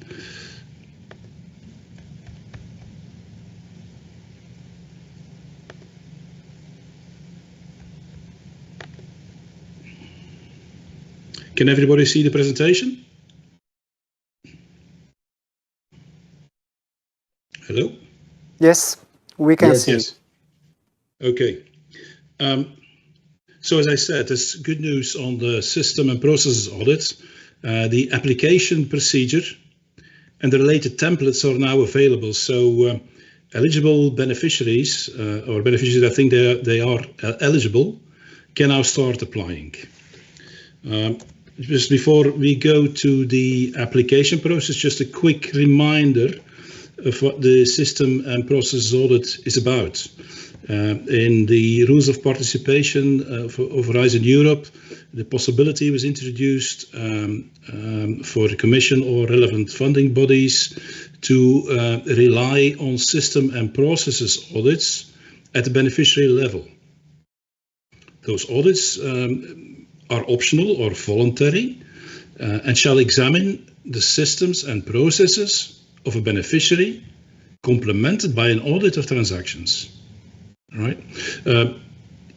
These audits may be used by the Commission or the relevant funding body on the sound to check to determine the overall assurance on the sound financial management of expenditure and for reconsideration of the level of ex post audits and certificates on financial statements. So here really the objective is to reduce the audit burden, right? At the bottom you see in the case that those beneficiaries that have been through a system and processes audit and are classified as low risk would have less or less in-depth ex post audits, and the threshold for the certificate on financial statements will be higher. In Article 24 of the grant agreement, some more specificities are listed, basically on who can apply. In essence, these are, let's say, big organizations that have robust and formalized internal controls and processes, and that are eligible, of course, by meeting minimum participation criteria under Horizon 2020 and Horizon Europe. It is recommended, therefore, that before you apply, it's good to check if you are eligible, yes or no. A quick reminder on those are that either you have a formally approved methodology to declare your costs, or you have a complete formalized documentation on the systems and processes to declare your costs, and you participated in a minimum of 150 actions under Horizon 2020, and you have at least 3 ongoing Horizon Europe projects. A few notes to this. If you apply, of course, we'd require financial statements that have been paid to ensure that we have proper representativeness if we perform the system and processes audit. The formalized documentation needs to be approved and in writing. And let's hope that indeed that internal control is for mature control systems, that there is a good need for the audit to take place, because if your internal control system changes next year, there's no point in performing the audit. And then the last part on these criteria regarding the test of controls, this implies that indeed the internal control must be compliant with the system approved by the beneficiary. If it's not, then of course we cannot accept or qualify the opinion. Now let's have a look at the next slide. The most important part is really the application process. So there again, you see briefly the conditions for eligibility, and that those beneficiaries or participants that think they are eligible, they can send by email their application. The application includes a form that needs to be signed. Some things need to be filled out. There's also a questionnaire and a request to submit documentation on the controls. So if you apply, these are the 3 elements that need to be submitted. Now let me try and take you to the procedure. These can be found, of course, on the portal. You see here that indeed the systems and process audit procedure is on the portal, and in there you'll find the details some of which reflect my presentation here, how to apply, the condition, eligibility conditions. And more importantly here, you also have the template that the beneficiary needs to submit. So if we click on that and we open the file, then this is the document that needs to be submitted. You have your request form, first of all. Some evident elements need to be filled out, needs to be signed. The second part is the System and Processes Audit Questionnaire. The first part is really on just basic details of participant. Then the questionnaire opens with questions around the eligibility. And then for each key control that we will be looking at, there are questions. If it's applicable to you, yes or no, and to also include relevant supporting documents for us to assess indeed if we can accept your application, yes or no. So this is the document that you can find on the portal. Now, how do I get back to my presentation? Oh, okay. Once you have submitted your application, of course, we will have a look at all your documents that you have submitted. Let's check on compliance, on the conditions. Did you submit all the relevant information and documents? If something is missing, of course, we can get back to the beneficiaries and provide them 15 days to reply. And after that, of course, we can then decide on, can we accept the application, yes or no.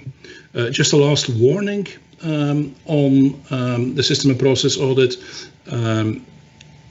I already referred to it earlier on in the other slides, that indeed what we have received in terms of documentation on the internal control needs to comply, of course, when we go on site with what we find.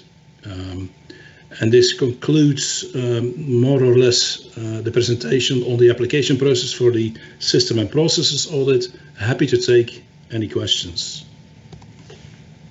Thank you very much, Filip. Thank you very much, Andrea. Yes, we indeed have some time for questions. Can you explain, in the case of lump sum projects, how do you carry out audit checks if needed without timesheets?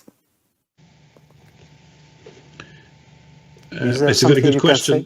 We, in the CAS, we do not audit lump sum, so I'm afraid I cannot provide the answer myself. I imagine that was the question, the answer, but just to inform everybody, we do have specific webinars on lump sum. If you go to the events page of the Funding and Tenders portal, you will see all our webinars there, and there is of course the recording and the presentations. So you just check, we had a lump sum webinar a few months ago, so you can go there. I'm sure the information is there. Next question, please give examples of biggest fraud cases in Horizon projects. I'm not so sure we can talk about specific cases. Do you want to say something about that? Yeah, I mean, we cannot talk about specific cases, especially the one under investigation, but there are some schemes that are quite known. So I don't have a ranking about the biggest fraud cases, but the fraud usually are connected to the red flags that I mentioned before in my presentation. So we might have cases of plagiarism, we can have cases of entities dissolved after having received payments, or actions that are not carried out at all, or I don't know, regarding researchers, secondments, people moved, allegedly moved, but they were not moved, where they were supposed to go. And all these things are usually done on a large scale, or can be done on a large scale by some fraudsters, which means that even small amounts they become bigger amounts when the things are very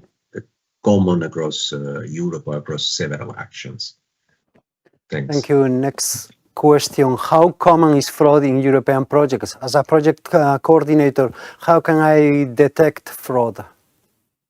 As we said during the presentation, this can be done paying a lot of attention, being careful about the red flags and about anything you feel might be suspicious.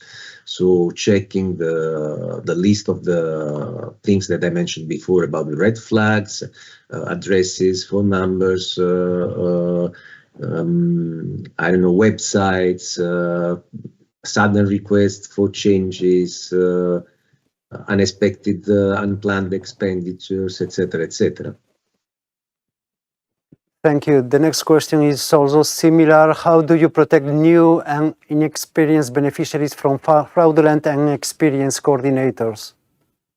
Let's say we do our part, so there is a very structured network for combating fraud, for analyzing, for preventing it, for detecting it, and for punishing it. But so we do our best on our side. We raise awareness. We give you some tools to spot suspicious things. But a big part, the first line of defense is yourself. I mean, you should be able, as a professional researcher or participant in grants, also to spot and to pay the due attention to some signals. And it's, let's say, a coordinated work. We do our best to protect, but you also are the first line and you have to protect yourself. Thank you. What is supposed as double funding within ERC grants? As I mentioned before, there are cases where there are entities who can receive two grants, for example, at the same time. And when they declare the costs, there is clearly a problem there, because you cannot expect people working 24 hours a day. And so there is an overlap of the work done on two projects. So this is something that the auditors are quite attentive to, and sometimes reveals some, let's say, misbehavior on that side. So there is an overlap of actions and an overlap, of course, of hours effectively worked on. Thank you, Andrea. And the next question, the last question, will be the last question for today. Do you have statistics approximately how many detected fraud cases there is per year? This is, I don't think, is an information that we can disclose. We, of course, monitor regularly. There are trends in the specific kind of frauds, but we monitor those, and we work in strict cooperation with, in close cooperation with OLAF and EPPO for these kind of things. So there is a continuous monitoring of that. Thank you so much, Filip. Thank you so much, Andrea. We have to finalize here. And just before finalizing and giving up this webinar, actually, I just want to remind you that this webinar is recorded. Recording and presentations are always available for all our webinars. All our webinars are in the Funding and Tenders portals under events, and even the future webinars are there. So, with that, I just want to thank all presenters that were here today. I want to thank also Dominika Kotovics, who was taking care of Slido for us. And in the TV studio, we have here Olivier Margan and Francisco Vega. And finally, of course, I want to thank you for being here, for asking your questions. I just hope to see you in the next webinar, and this one will be at the end of the month on the two-factor authentication, as Peter said earlier. In any case, it's already published in the Funding and Tenders portals under events. Thank you so much. See you next time.